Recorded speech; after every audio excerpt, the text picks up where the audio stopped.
Bien, bonjour à tous. Merci d'être là pour cette nouvelle édition, cette 5e édition des conférences débats du cycle Le sens du management que nous avons initié avec 2 partenaires depuis l'année dernière, l'Institut de l'entreprise et le Journal des Échos. Nous avons eu l'occasion l'année dernière de recevoir un certain nombre de conférenciers prestigieux. André Comte-Sponville et Bertrand Collomb nous avaient donné l'occasion de les écouter sur la morale en entreprise. Nous avions eu Robert Castel et Louis Schweitzer qui nous avaient parlé de l'emploi. Nous avions eu Jean-Michel Beignet et Yazid Zabeg qui nous avaient parlé de la diversité. Michel Pébreau et Pierre Ronzan-Vallon récemment qui ont évoqué pour nous les nouvelles formes de relations à l'entreprise. Et nous avons l'honneur et le plaisir aujourd'hui de recevoir Luc Ferry, qui va nous parler d'un sujet hautement d'actualité, puisqu'il s'agit de risque, peur et responsabilité.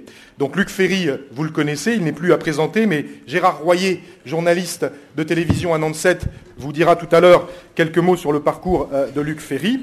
Je remercie Gérard Royer d'être ici. Je remercie aussi Frédéric Leroy d'accepter une fois de plus de jouer le rôle de l'ouverture du sujet. Et bien sûr et surtout, je remercie Luc Ferry d'avoir accepté de venir nous rejoindre aujourd'hui. Il aurait dû normalement échanger avec Denis Kessler sur ce sujet, mais Denis Kessler a eu un impératif professionnel qui ne lui a pas permis d'être là aujourd'hui. Mais Luc Ferry, je dirais, se suffit à lui-même sur un sujet comme celui-là, et je suis sûr que vous aurez plaisir à l'écouter.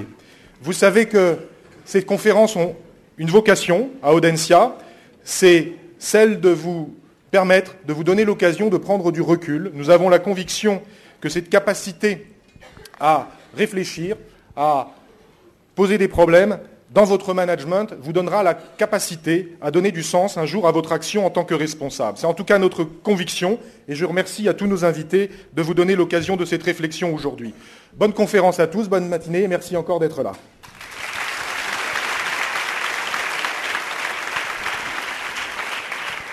Jeunes gens, bonjour. Luc Ferry, on ne le présente pas, n'est-ce pas? Bon, simplement 2-3 rappels. Il est agrégé de philosophie, mais il est également agrégé de sciences politiques et docteur d'État en sciences politiques. Il enseigne la philosophie, il a enseigné la science politique. Il a été président du Conseil national des programmes de 1994 à 2002, date à laquelle il devient ministre de l'Éducation nationale et jusqu'en 2004. Et vous savez que c'est un auteur prolifique, et l'auteur prolifique qu'il est a donc tiré de cette expérience un ouvrage qui a été publié l'année suivante, en 2005, intitulé « Comment peut-on être ministre ? Réflexion sur la gouvernabilité des démocraties ». Le dernier de ses ouvrages en date, c'est celui-ci, « Apprendre à vivre, traité de philosophie à l'usage des jeunes générations », c'est-à-dire pour vous. Et il est paru au mois de février 2006. Alors, vous me semblez très chaud, vous allez poser des questions à Luc Ferry après l'avoir écouté, mais je serai là pour vous aider si d'aventure vous vous refroidissiez, à vous réchauffer, etc. Donc mon rôle va être simple, je crois. Mais avant que Luc Ferry ne nous parle, Frédéric Leroy va nous donner les clés du sujet de notre matinée, risque, peur et responsabilité. Alors vous savez que c'est un de vos professeurs de stratégie, votre responsable des enseignements transversaux, et il est toujours comme un poisson dans l'eau dans cette histoire, puisqu'il a, lui, un DEA de philosophie.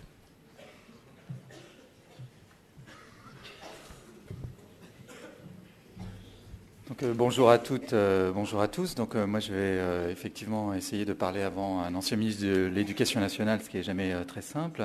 Donc, merci à Luc Ferry d'être avec nous pour cette dernière conférence sur le sens du management avant peut-être un nouveau cycle. Conférence qui porte sur risque, peur et responsabilité, thèmes qui ont déjà été abordés plus ou moins directement dans les conférences précédentes. Donc, risque, responsabilité, on croirait 2 sujets de concours d'entrée à une école de commerce, avec évidemment en conclusion la figure valorisée du manager qui sait évaluer, prendre des risques, puis assumer ses décisions et ses actions. Mais au-delà des petits exercices scolaires, si nous introduisons ces thèmes dans les conférences sur le sens du management, c'est qu'aujourd'hui, le monde semble toujours plus risqué, puisqu'on parle de risques naturels, de risques écologiques, industriels, sanitaires ou aussi sociaux. Donc tout événement aujourd'hui est pensé, ressenti comme un risque potentiel et comme une menace qui réclame protection et après coup réparation. Et à cette prolifération des risques répond le développement de systèmes qui vont protéger toujours plus les individus, et on va même jusqu'à introduire le principe de précaution dans la Constitution, principe de précaution qui, au demeurant, renvoie à une peur plutôt positive, mais je pense que Luc Ferry développera ce point, donc peur positive, qui conduit à une éthique de la responsabilité. Donc le risque fait peur, et d'un point de vue philosophique, on peut estimer que la peur, c'est ce qui égare le jugement. On peut la qualifier, comme Spinoza, d'une passion triste. D'un point de vue managérial, on peut estimer que la peur peut être décrite comme quelque chose qui va paralyser l'individu, son activité au sein de la société, qui va s'accrocher en quelque sorte avec nostalgie au passé. Donc on voit l'enchaînement, la peur du risque conduit à la mise en place de systèmes de protection qui conduisent progressivement à une déresponsabilisation de l'individu qu'on transforme petit à petit en assisté. Ça, c'était donc le discours de M. Kessler. D'où la distinction faite par l'ancien président du MEDEF, M. Seyer, entre les riscophiles et les riscophobes, entre les courageux et les frileux, entre une plèbe apeurée, accrochée aux avantages acquis, et une aristocratie du risque, porteuse de mouvements et génératrice de richesses. D'où la tendance à réhabiliter le risque, et cela selon plusieurs dimensions, que ce soit philosophique, économique et éthique. On pense bien sûr à Hegel, puisque selon lui, c'est au risque de sa vie que l'individu acquiert sa liberté. C'est face au risque ultime, au maître absolu, face à la mort, que la conscience peut s'arracher à la vie immédiate. Le risque permet donc de transcender l'être en soi, et il va faire de l'être humain un sujet. Selon la dimension économique, là évidemment ça vole un peu moins haut, le risque est au fondement du capitalisme. Il est source d'innovation et de progrès, avec l'émergence de la figure héroïque du manager qui va savoir prendre des risques et en tirer un juste profit. D'où la volonté de certains de vouloir réintroduire le risque dans le corps social, avec une remise en cause de l'État-providence, dont l'une des raisons d'être est justement d'assurer une certaine solidarité par la mutualisation du risque et par la mise en place des systèmes de protection sociale. Comme le disait le sociologue Robert Castel, qu'on a eu l'occasion de recevoir ici, le rôle de l'État, c'est justement de réduire l'insécurité sociale. Or, justement, la remise en cause de l'État-providence vise à remplacer la socialisation du risque par une individualisation du risque et à faire entrer la logique économique de la rentabilité dans le social.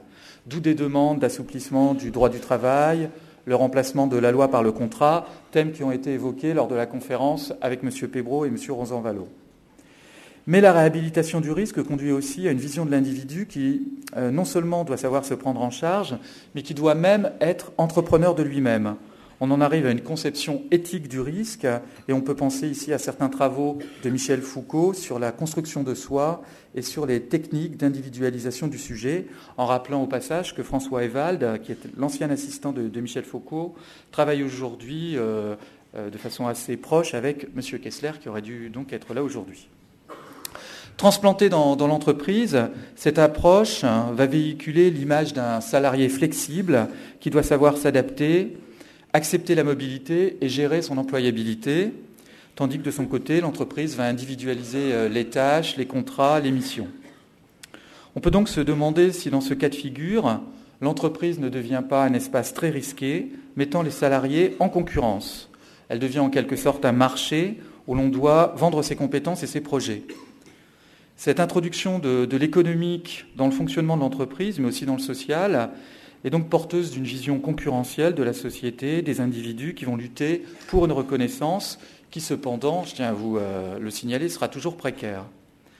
On peut voir là une résurgence de l'état de nature dans une société, dans notre société, mais aussi dans l'entreprise, ce qui pose la question de la nature du lien social et de la cohésion ou de la réciprocité dans la société. C'est pourquoi, avant de réhabiliter le risque, peut-être faut-il examiner les causes des peurs multiples qui agitent notre société. Et pour cela, je voudrais faire référence à Hobbes, un philosophe anglais, pour qui l'homme est un être fondamentalement marqué par la peur, une peur primordiale, puisque selon Hobbes, dans l'état de nature, il n'y a qu'incertitude, imprévisibilité, absence de garantie, de réciprocité et impossibilité de se faire confiance. C'est en ce sens que pour Hobbes, la peur va conduire au pacte social et à la naissance d'un État.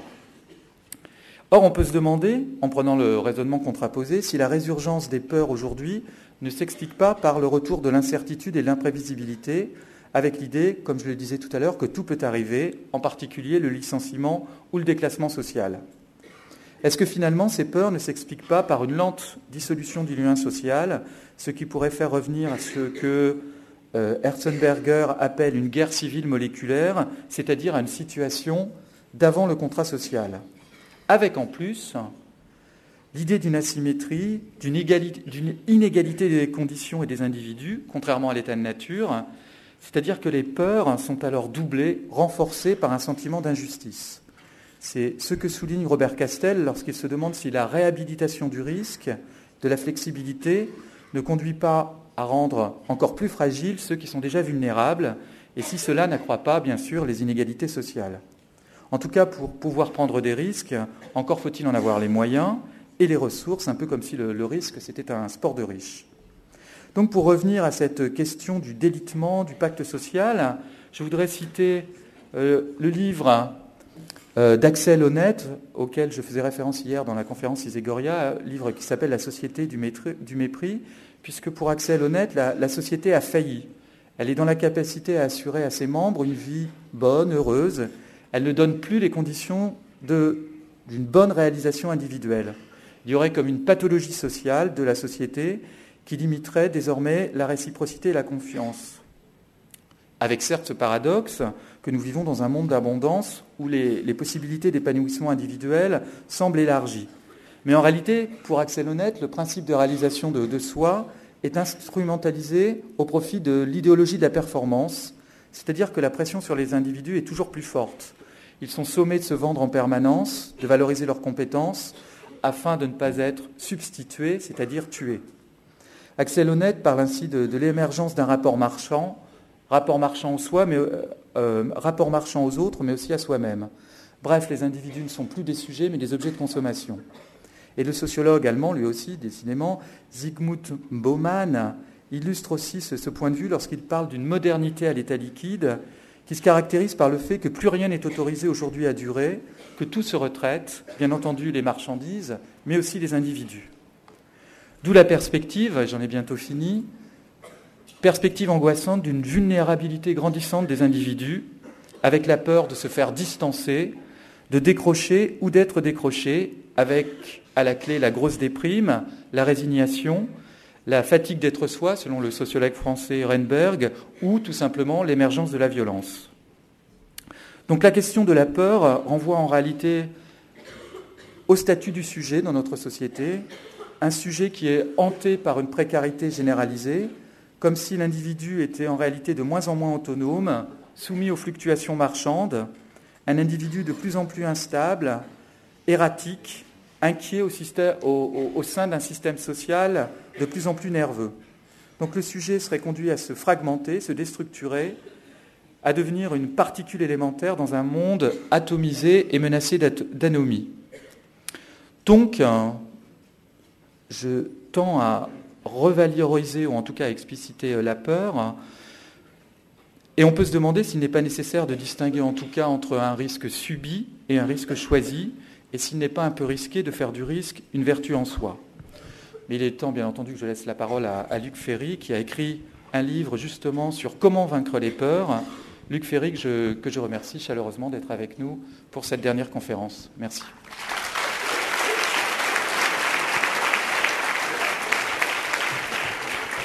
Je vous avais dit qu'il nous donnerait les clés. Là, on a carrément le trousseau. Et il y a 3 serrures, en fait, à ouvrir. Monsieur Ferry. On va essayer de donner le trousseau. Merci à vous. Je suis ravi d'être avec vous aujourd'hui. Je voudrais vous donner peut-être un éclairage autour de 3 constats que je vais commencer par vous indiquer. En tout cas, je crois qu'il s'agit de 3 constats. Évidemment, tout est discutable. Et je voudrais en tout cas essayer de vous donner, si je puis dire, une grosse idée, une grosse clé qui permet de comprendre, je crois, de façon tout à fait exceptionnelle, à proprement parler, une partie du monde dans lequel nous vivons aujourd'hui. 3 constats, donc je commence par là. Premier constat, tout le monde l'a dit, c'est une banalité, nous vivons dans une société dans laquelle les peurs prolifèrent. Tout le monde l'a dit, encore une fois, c'est une grande banalité. C'est vrai que nous nous rendons compte que nos concitoyens, nous-mêmes, avons peur de 1000 choses. Nous avons peur, je le disais hier, du tabac, de l'alcool, du sexe, de la vitesse, des délocalisations, de la Turquie, du poulet, de la côte de bœuf, de 1000 choses chaque année. À peu près certain que l'année prochaine, ce seront les nanotechnologies. Nous avons une espèce de prolifération des peurs. Et en effet, on a autour de cette prolifération des peurs, vous évoquiez tout à l'heure le discours de Seyer, on a en effet un clivage politique manifeste derrière ce constat. C'est que, en gros, les libéraux, les chefs d'entreprise disent cette peur c'est mauvais, le risque c'est bien et nous incarnons le risque, et ils stigmatisent ceux qui se retrouvent en effet dans cette logique de la peur. Je crois que le problème n'est pas là. Toujours dans mon premier constat, la vérité, c'est que ce qui est nouveau, ça n'est pas la prolifération des peurs, je voudrais que vous réfléchissiez à ça, mais c'est la déculpabilisation de la peur. Les Français ont toujours eu peur. Si vous lisez Astérix a peur que le ciel lui tombe sur la tête. La peur n'est pas une nouveauté, c'est une passion aussi ancienne que l'humanité elle-même. Ce qui est nouveau depuis une trentaine d'années en Europe, c'est la déculpabilisation de la peur, c'est-à-dire le fait que, notamment à travers les mouvements écologistes contemporains, la peur est présentée comme un facteur de sagesse ou de prudence. Le propre des mouvements écologistes, je pense en particulier à un écologiste allemand qui a été en Allemagne le pape de l'écologie contemporaine, qui s'appelle Hans Jonas, et qui a écrit un livre qui s'appelle Le principe responsabilité, et qui dit qu'il y a une heuristique de la peur. Ça veut dire quoi derrière le jargon ? Ça veut dire que la peur nous aide à devenir plus raisonnables dans une perspective qui est celle du principe de précaution.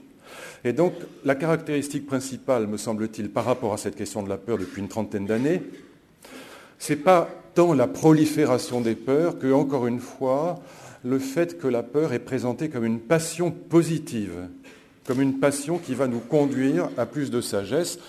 Pour le dire là encore très simplement, quand j'étais petit, on nous apprenait aussi bien à l'école que dans les familles que la peur, c'est pas bien. On nous disait un grand garçon, ça n'a pas peur.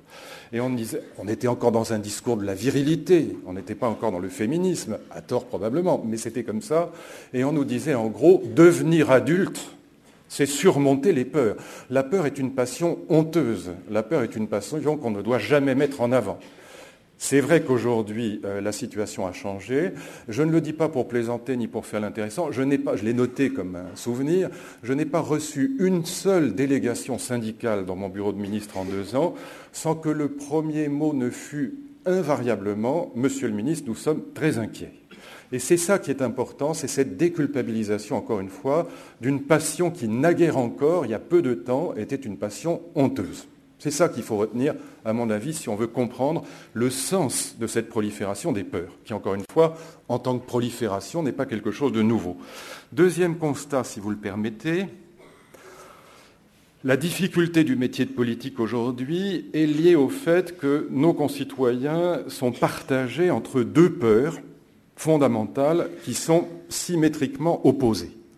En gros, et pour aller très vite, pour gagner du temps, pardonnez-moi d'être un peu brutal, mais c'est juste pour qu'on se comprenne mieux, il y a d'un côté une France qui est tétanisée d'angoisse à l'idée qu'on ne s'adapte pas à la mondialisation. Cette France qui est tétanisée d'angoisse à l'idée qu'on ne s'adapte pas à la mondialisation, elle craint quoi ? Le déclin. C'est le discours des déclinologues aujourd'hui. Elle craint que, ne s'adaptant pas aux contraintes de la mondialisation, la France devienne comme l'Argentine dans les années 50 et que le déclin se profile à l'horizon. Cette France-là, elle vote plutôt oui à l'Europe, elle est plutôt libérale, elle est celle des chefs d'entreprise et elle va voter Nicolas Sarkozy aux prochaines élections, pour dire les choses très simplement. Et puis vous avez une autre France qui est tétanisée d'angoisse exactement pour la raison inverse. Cette France-là, elle a peur du dumping social, elle a peur que, s'adaptant à la mondialisation, le résultat de l'opération, ce soit la précarité, ce soit, comme je le disais à l'instant, le dumping social, ce soit la loi de la jungle, ce soit la compétition généralisée entre les êtres humains. Et le problème politique aujourd'hui, c'est que ces 2 France-là ont raison toutes les 2 d'une certaine façon. En tout cas, elles ont toutes les 2 des raisons. Vous ne pouvez pas demander à des gens qui gagnent aujourd'hui entre le RMI et le SMIC plus 30%, c'est-à-dire quelque part entre 500 € et 1200 €, vous ne pouvez pas leur demander d'être des fanatiques de l'adaptation de leur pays à la mondialisation parce qu'ils ne voient absolument pas l'intérêt qu'ils ont à cette adaptation et ils n'en mesurent que les risques. Et donc ça dépend, je dirais, du point de vue qu'on a sur la chose. Ce n'est pas les uns ont raison, les autres ont tort. Bien sûr, du point de vue du système économique, ceux qui veulent s'adapter à la mondialisation ont raison, mais du point de vue des passions politiques, il faut comprendre les deux France auxquelles nous avons affaire aujourd'hui, et quelqu'un qui veut être président de la République ne peut pas jouer une France contre l'autre, ça n'est pas raisonnable. Troisième constat, et puis après, j'essaierai de vous donner l'idée à laquelle je tiens. Pour l'instant, pardonnez-moi, j'en suis encore aux banalités. Il y a eu dans notre histoire deux poujadismes. Le poujadisme, vous savez ce qu'on appelle le poujadisme, c'est ce mouvement né donc avec Poujade dans les années 50, qui est un mouvement, disons, de critique tous azimuts de la classe politique. En gros, le premier poujadisme, il dit quoi? Il dit les hommes politiques sont tous des pourris, ce sont des fauchetons, des menteurs, ils s'en mettent plein les poches et ils ne s'intéressent pas à vous ni à la France. C'est le discours classique du premier poujadisme. Aujourd'hui, la situation a, j'allais dire, malheureusement changé. Non pas que j'aime le premier poujadisme, loin de là, mais je pense qu'aujourd'hui, nos concitoyens, dans toutes les enquêtes d'opinion, ça se vérifie, ne reprochent pas aux hommes politiques d'être des pourris. Ils savent qu'en gros, les hommes politiques ne sont pas plus menteurs ou pas plus fauchetons que la moyenne des autres corporations, ou en tout cas pas beaucoup plus, ou pas tellement plus.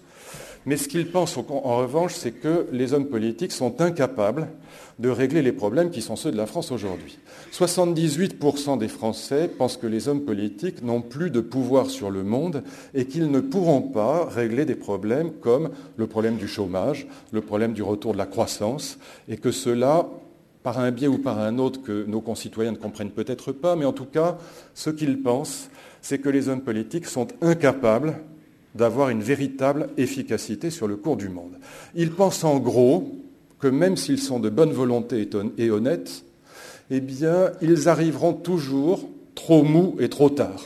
Qu'il s'agisse de la traçabilité des OGM, par exemple, ou qu'il s'agisse de la question du chômage, ou de la question de la dette, ou du déficit, ou de la croissance, eh bien, l'idée qui gagne l'esprit de nos concitoyens, c'est que de toute façon, l'action politique n'aura qu'une efficacité extrêmement limitée.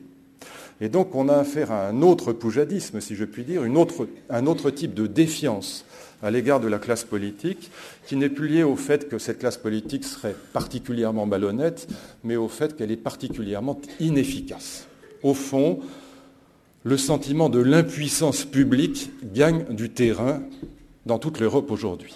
Et c'est, à mes yeux, le problème numéro 1 de la politique actuelle.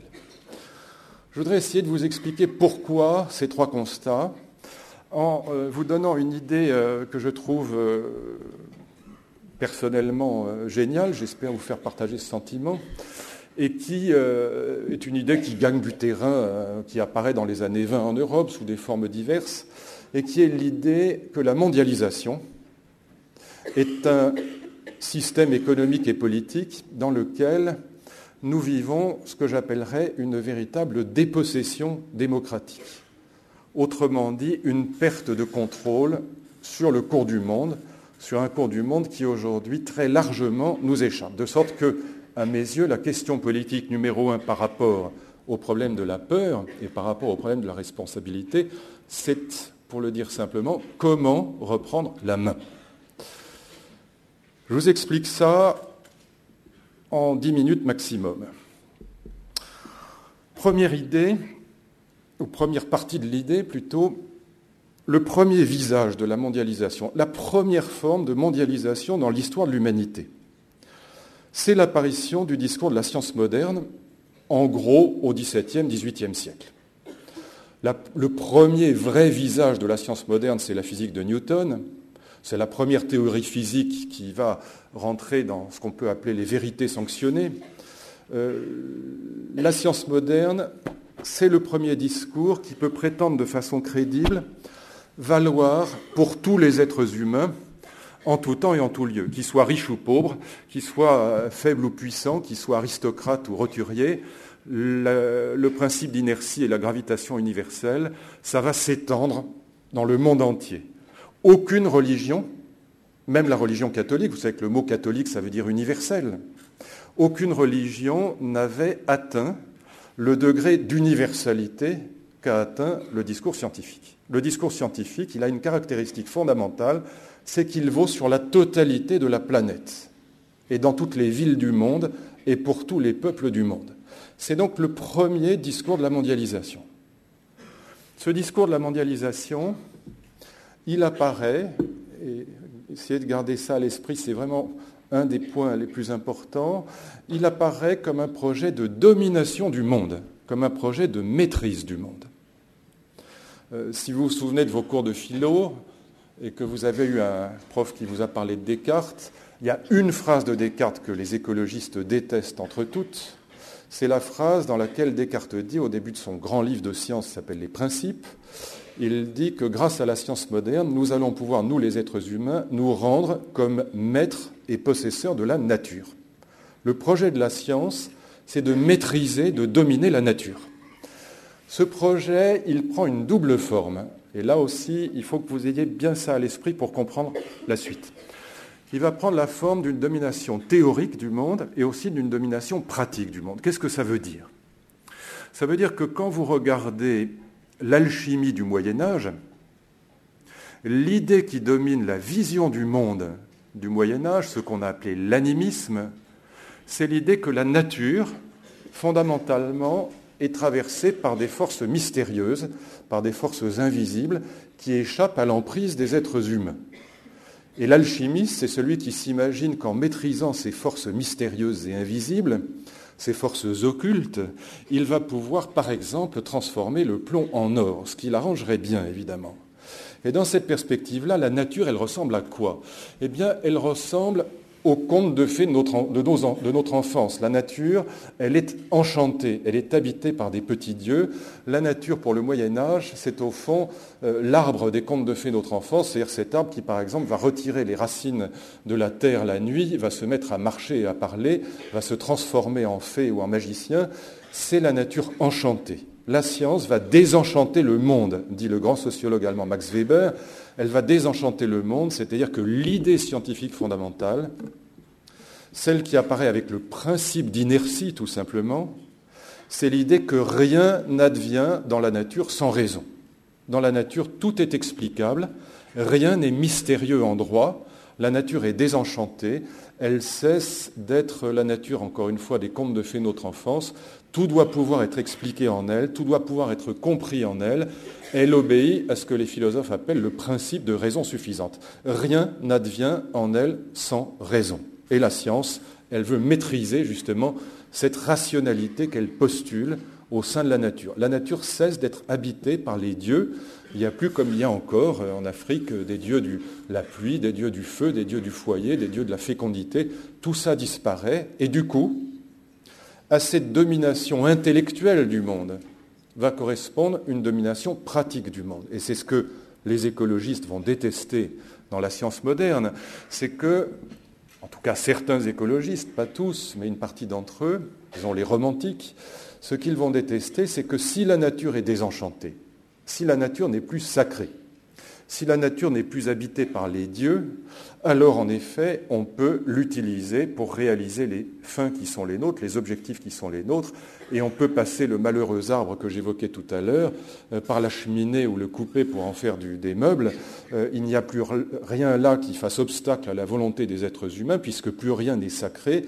La nature devient un gigantesque stock, réservoir d'objets que nous pouvons utiliser pour réaliser les objectifs qui sont les nôtres. Et donc la nature apparaît comme quelque chose qu'on peut légitimement, qu'on a le droit de dominer aussi bien sur le plan intellectuel que sur le plan pratique. La nature, encore une fois, est désenchantée à tous égards. C'est ce qui va caractériser la révolution scientifique. Et dans cette perspective-là, nous sommes encore dans ce que j'appelle la première mondialisation. Qu'est-ce que ça veut dire ? Quel est le but de l'opération ? Qui en gros se passe au XVIIIe siècle.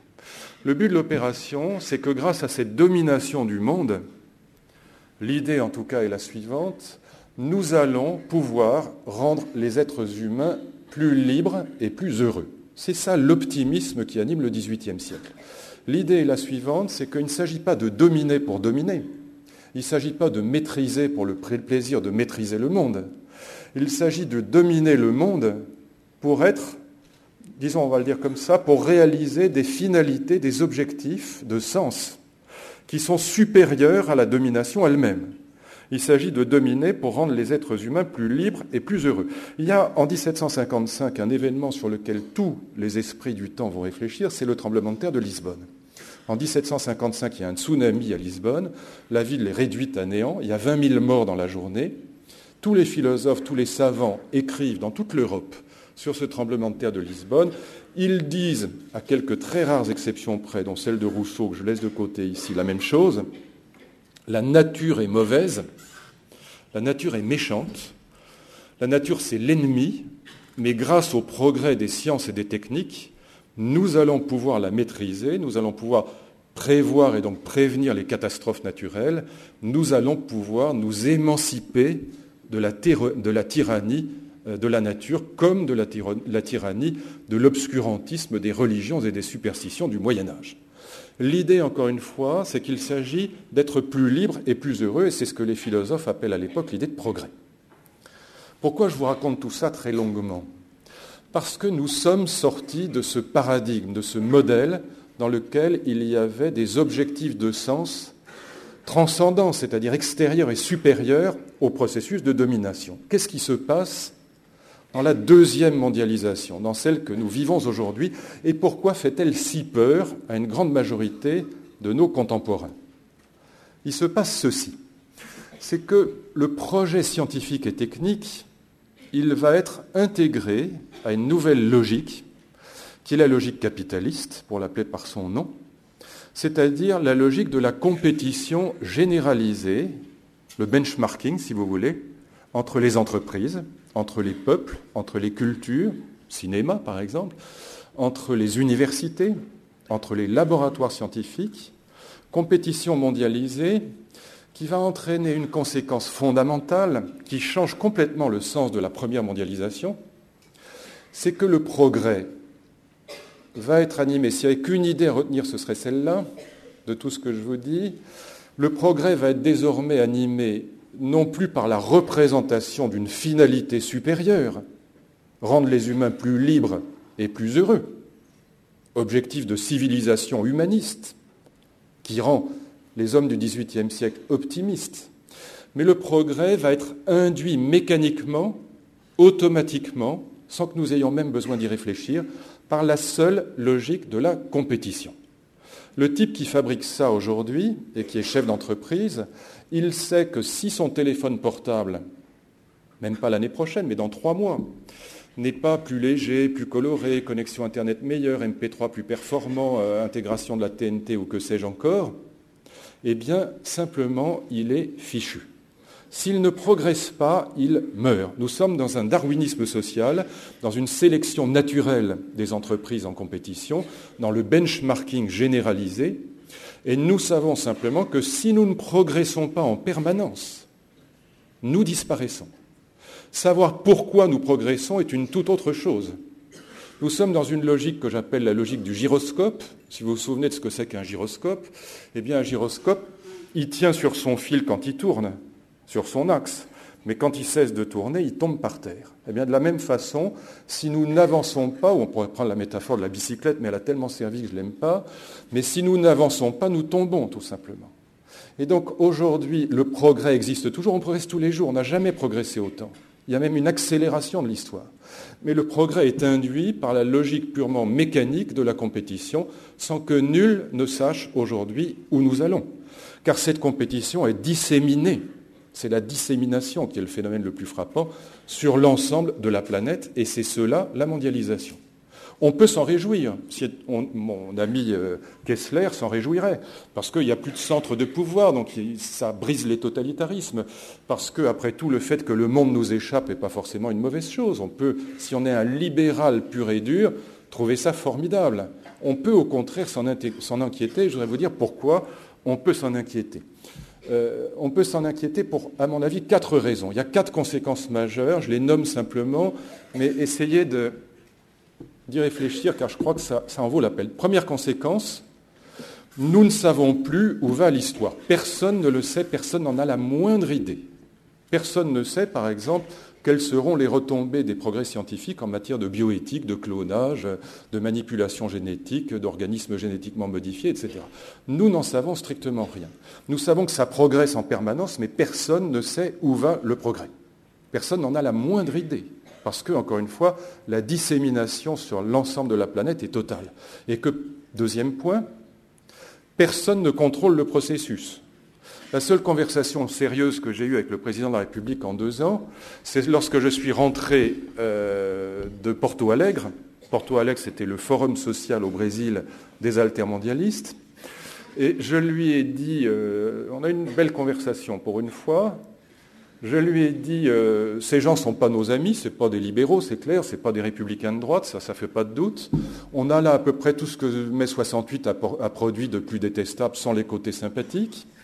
On a des pro-palestiniens antisémites à chaque coin de rue, des José Bové multipliés par 10 à tous les endroits, des anti-OGM fanatiques à chaque croisement de stands, puisque c'est fait comme des petits stands, comme un salon du livre. Mais ces gens mettent le doigt sur une chose fondamentale, même s'ils l'interprètent mal, c'est la dépossession démocratique. Nous sommes dépossédés de tout contrôle sur le cours du monde.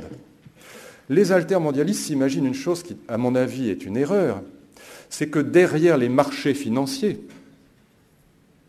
il y a des gens qui tirent les ficelles.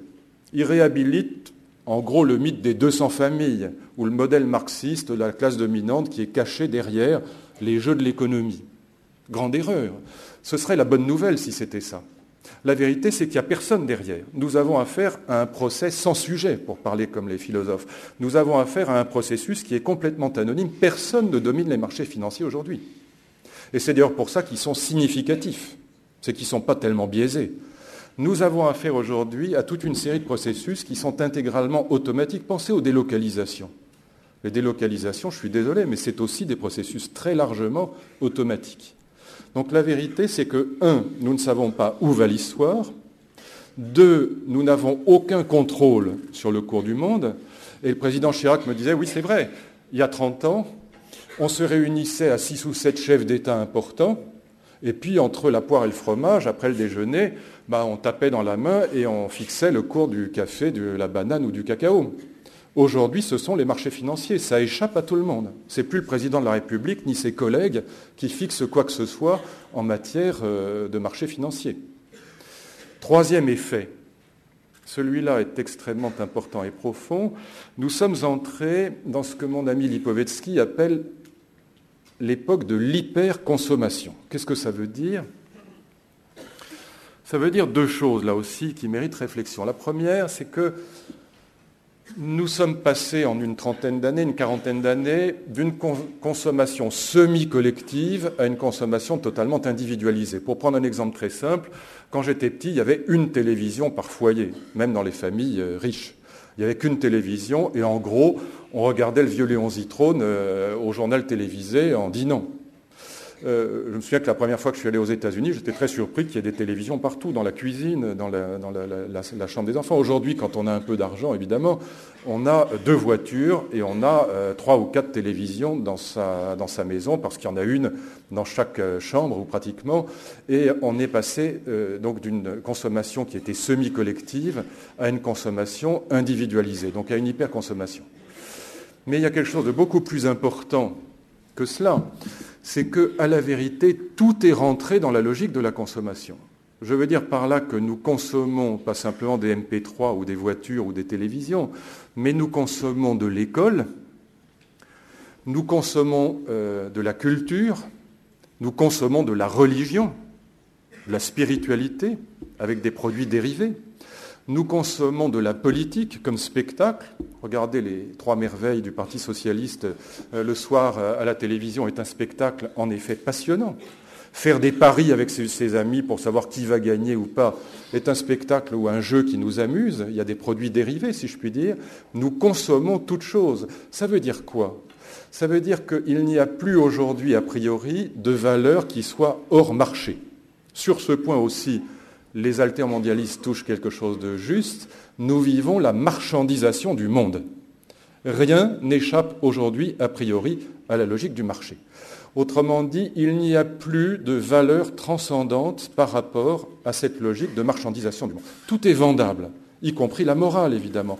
Le journaliste qui se présente comme un journaliste plus éthique que ses collègues ou ses confrères vend aussi un plus à ses lecteurs ou à ses auditeurs. Tout est recyclé. L'homme politique qui se présente comme plus courageux ou en rupture avec ceux qui sont moins courageux, suivez mon regard, lui aussi, il vend du courage. Tout est recyclé dans la logique de la marchandisation du monde, c'est-à-dire dans la logique de l'audimat généralisé. C'est cela que nous vivons. Qu'on ait des lecteurs comme moi, qu'on ait des électeurs comme un politique, qu'on ait des clients comme un chef d'entreprise, ou qu'on ait des admirateurs comme une star, dans tous les cas de figure, nous sommes pris dans cette logique de l'audimat, dans cette logique de la marchandisation du monde. Et les journalistes en particulier en sont les premières victimes. Un journaliste qui fait une émission sur TF1 en prime time, il sait, et il a raison de le savoir, que s'il ne fait pas le nombre de parts de marché attendues par le patron de la chaîne, il est viré dans le quart d'heure. C'est ça la réalité des choses. Est-ce que c'est bien ou mal? C'est une autre affaire. Mais c'est la réalité que nous vivons aujourd'hui. Et donc la quatrième conséquence, elle est à mes yeux aussi intéressante. Donc première conséquence, on ne sait pas où ça va. Deuxième conséquence, on n'a pas le contrôle sur le cours du monde. Troisième conséquence, tout est immanent à la logique du marché. Et quatrième conséquence, je dirais que la situation politique actuelle, c'est que nos hommes politiques n'ont pas encore vu la réalité de ce que nous vivons aujourd'hui avec la mondialisation. En gros, les libéraux sont aveugles aux effets pervers de la mondialisation. Et la gauche, je dirais, est très largement de mauvaise foi, en ce sens qu'elle n'ose toujours pas, la gauche démocratique, paraître ce qu'elle est, pour reprendre une formule canonique, qui est celle de Bernstein, donc le premier grand social-démocrate allemand, qui disait à ses collègues « Arrêtez de jouer aux révolutionnaires, osez paraître ce que vous êtes, c'est-à-dire des sociaux-démocrates. » Bien sûr, quelques hommes de gauche osent paraître ce qu'ils sont. Dominique Strauss-Kahn dit « Je suis social-démocrate ». Michel Rocard l'avait dit depuis très longtemps. Bernard Kouchner aussi. Mais globalement, la gauche est toujours à la remorque de l'extrême gauche qui reste malgré tout très largement son surmoi intellectuel et moral. On a une très grande difficulté en France à oser avoir une attitude, je dirais, claire et nette à l'égard de la mondialisation libérale. Je reviens à l'homme de droite parce que ça me paraît le plus typique. L'homme de droite, il est généralement aveugle aux effets de la mondialisation. Ce que je veux dire par là, c'est à peu près la chose suivante. C'est que, disons, pour parler comme Max Weber qui parlait de types idéaux, le type idéal de l'homme de droite, c'est le chef d'entreprise qui s'apprête à voter Sarkozy et qui est, je dirais, coupé en deux. Parce que, d'un côté, il déplore en permanence le déclin, le fait que les enfants sont mal élevés, que tout fout le camp, qu'ils font des fautes d'orthographe, qu'ils ont perdu les repères minimaux en matière de culture historique en particulier, qu'ils s'expriment mal, qu'ils sont mal habillés. Il est dans le discours du déclin. Et il trouve que ces jeunes gens sont quand même bien mal élevés, comme on dit. Et de l'autre côté, ce même chef d'entreprise qui tient le discours du déclin sur la sphère de la morale, de la civilité, et qui trouve quand même que, d'ailleurs à juste titre, que les 45 000 voitures brûlées chaque année, ça commence à bien faire, et qu'aimerait qu'on reprenne un peu tout ça, qu'on remette de l'ordre, eh bien ce même chef d'entreprise ne se rend pas compte qu'il déplore d'un côté ce qu'il engendre de l'autre. Pourquoi ? Parce que la vérité, c'est que l'hyperconsommation dont je vous parlais tout à l'heure, elle suppose une chose sur le plan moral, au sens large du terme, sur le plan des valeurs. Elle suppose qu'on casse dans la tête des enfants en particulier toutes les valeurs qui stabilisent la consommation. Réfléchissez à ça, je crois que c'est vraiment très important. À l'état chimiquement pur, l'idéal de la consommation, c'est la drogue, c'est l'addiction. Qu'est-ce que c'est qu'un drogué ? Un vrai drogué. C'est quelqu'un qui augmente les doses et qui rapproche les prises. C'est ça le drogué. Parce qu'il se blinde, on connaît le mécanisme de l'addiction, et donc chaque fois il a besoin d'en prendre un peu plus, et en même temps, il en prend un peu plus souvent. C'est ça la drogue à l'état pur. Eh bien, cette définition de l'addiction, c'est la définition même du client idéal d'un supermarché. Et le client idéal, ce serait celui qui achèterait chaque semaine davantage et qui irait, au lieu de faire ses courses une fois par semaine, 2 fois ou 3 fois par semaine. C'est celui qui augmenterait les doses et qui rapprocherait les prises, le client idéal. C'est donc le drogué, si je puis dire. Et pour être drogué, et pour être un client idéal, ce qui est à la limite la même chose, eh bien, il faut casser dans nos têtes ce qui empêche le manque, le désir, parce que la consommation, c'est le manque, l'addiction, c'est le manque. Pourquoi on achète ? Parce qu'on n'est pas bien, sinon on n'achèterait pas. Il faut casser ce qui, dans la tête, stabilise la consommation. Quand on est dans la richesse intérieure de soi, si je puis dire, quand on a une vie intérieure suffisamment riche pour se suffire à soi-même, on n'a pas besoin d'acheter des trucs idiots toute la journée. Pour le dire encore autrement, si mon arrière-grand-mère que j'ai connue rentrait aujourd'hui dans un grand centre commercial, elle trouverait ça dégoulinant de bêtises et d'obscénités, parce qu'elle dirait « mais c'est pas ça le sens de la vie, ça n'a pas de sens, j'ai pas besoin d'acheter toutes ces âneries ». Elle dirait « ça m'écarte de mes devoirs envers moi-même et envers les autres ». Et pour qu'on consomme, c'est toute la logique de l'invention du crédit dans les années 20, des premières grandes campagnes de publicité, Frigidaire, Coca-Cola, autour de 1920 aussi, c'est de casser dans la tête du consommateur les valeurs spirituelles et morales qui empêchent le manque d'apparaître et de se réaliser, si je puis dire, de se combler dans la logique de l'achat. C'est ça que nous vivons aujourd'hui. Et le chef d'entreprise, quand Patrick Lelay dit qu'il vend la formule du temps de location de cerveau vide ou quelque chose comme ça, il vend la mèche, il dit la vérité. Il a raison de le dire en un sens. Il est peut-être maladroit de le dire parce que ça ne fait pas de bien à sa chaîne et que ça déchaîne, si je puis dire, les gens contre lui. Mais il dit la vérité, c'est ça la publicité. Et donc c'est cela que nous vivons aujourd'hui. D'où les 2 grandes questions qui se posent à mes yeux par rapport à ce problème de la peur. C'est ça qui fait peur, évidemment. C'est ça qui fait qu'un certain nombre de Français se sentent très mal à l'aise par rapport à ce phénomène de la mondialisation. À la fois, ils comprennent bien, si vous voulez, que l'inadaptation au monde n'est pas un idéal. À part pour quelques révolutionnaires frappés de sénilité précoce, personne ne peut défendre l'idée que l'inadaptation au monde serait grandiose. Évidemment qu'il faut s'adapter. Mais en même temps, c'est ça que je voudrais que vous compreniez, l'adaptation au monde libéral, c'est le surf. C'est surfer sur des vagues qui nous emportent. C'est pas non plus, ça n'épuise pas le champ de la politique. Parfois, il faut savoir résister. Parfois, il faut savoir dire non. Parfois, il faut défendre des valeurs qui ne sont pas celles de la marchandisation du monde. Et comment on fait ? Voilà le problème aujourd'hui. Et évidemment, beaucoup de nos concitoyens vivent ça comme quelque chose qui leur fait peur. Il faut le comprendre. D'où les 2 problèmes de fond, à mes yeux, par rapport à cet état de peur que je décrivais aujourd'hui. 1, comment reprendre la main puisque le monde nous échappe ? Comment retrouver des marges de manœuvre ? Et à quel niveau ? Est-ce que c'est au niveau de l'État-nation ? Est-ce que c'est au niveau de l'Europe ? Mais vu ce à quoi ressemble l'Europe, on aurait intérêt à se dépêcher d'en faire autre chose. C'est assez inquiétant, l'état de l'Europe.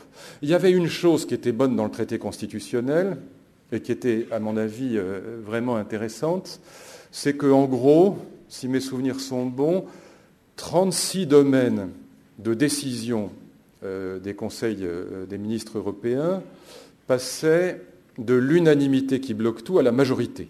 Et ça permettait donc à l'Europe de redevenir une entité politique, ou plutôt de le devenir, et de prendre un certain nombre de décisions. Parce que ce qui est fascinant quand vous allez dans les conseils européens, moi ça m'est arrivé beaucoup puisque j'étais ministre de la jeunesse, de la recherche, de l'éducation scolaire et des universités, et que les configurations ne sont pas les mêmes dans les autres pays. Et donc j'allais à 4 conseils des ministres souvent. Ce qui est fascinant, c'est que vraiment vous rentrez pro-européen, vous ressortez souverainiste. C'est l'enfer, parce que vous avez là des espèces de réunions où à l'époque on était 15 ministres, mais aujourd'hui c'est encore pire. Vous voyez succéder de quart d'heure en quart d'heure des discours idiots, enfin de politique qui n'ont aucun sens, la langue de caoutchouc, la langue de bois. Vous ne savez même pas de quoi vous parlez, vous ne savez même pas qui a préparé l'ordre du jour. De toute façon, ce que vous dites n'a aucun intérêt puisqu'il n'y a aucune décision qui se prend. Ça n'a aucun sens. Et donc, l'idée qu'au moins on allait pouvoir permettre à ces conseils de décider à la majorité était, me semble-t-il, une bonne idée. En tout cas, premier problème, à quel niveau peut-on reprendre la main ? Certainement pas au niveau national. Certainement pas au niveau national. Voyez bien que malgré tous les efforts des malheureux ministres, et s'ils pouvaient, ils le feraient, la croissance, ça ne se décide pas à Bercy, c'est pas vrai. Bien sûr, il peut jouer un tout petit peu, mais c'est infinitésimal ce qu'il peut faire.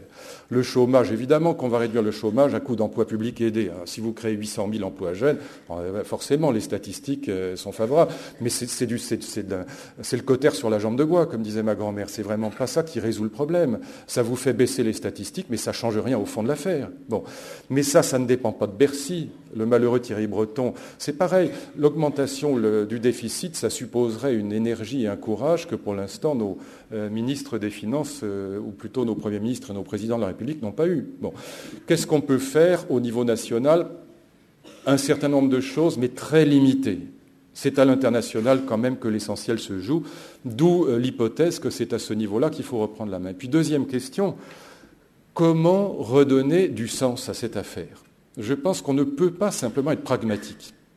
Aujourd'hui, les politiques vous disent « vous savez, moi je suis pragmatique », comme si c'était une vertu. Mais le pragmatisme, c'est la bêtise et l'absence de courage. C'est juste le surf. C'est le rodéo, comme je dis bêtement moi-même. Ça rime à rien. Je veux dire, si vous voulez simplement surfer sur les vagues de la mondialisation, vous n'irez nulle part, vous serez emporté par la vague. Dans le meilleur des cas, la politique aujourd'hui, ça consiste à adapter à la mondialisation, mais ça ne suffit pas. Il faut être capable de redonner du sens à la politique, sinon vous n'y arriverez pas.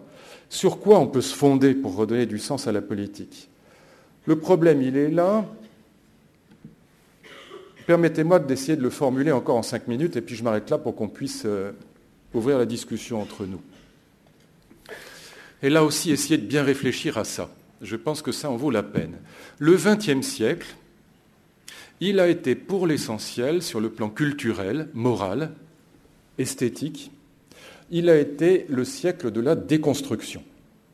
Pour l'essentiel, la culture du XXe siècle, c'est-à-dire la culture d'avant-garde, la culture spécifique au XXe siècle, elle a en gros cassé la tonalité en musique, elle a cassé la figuration en peinture, elle a cassé l'intrigue et la psychologie des personnages dans le roman, Schoenberg, Picasso, Joyce, le nouveau roman.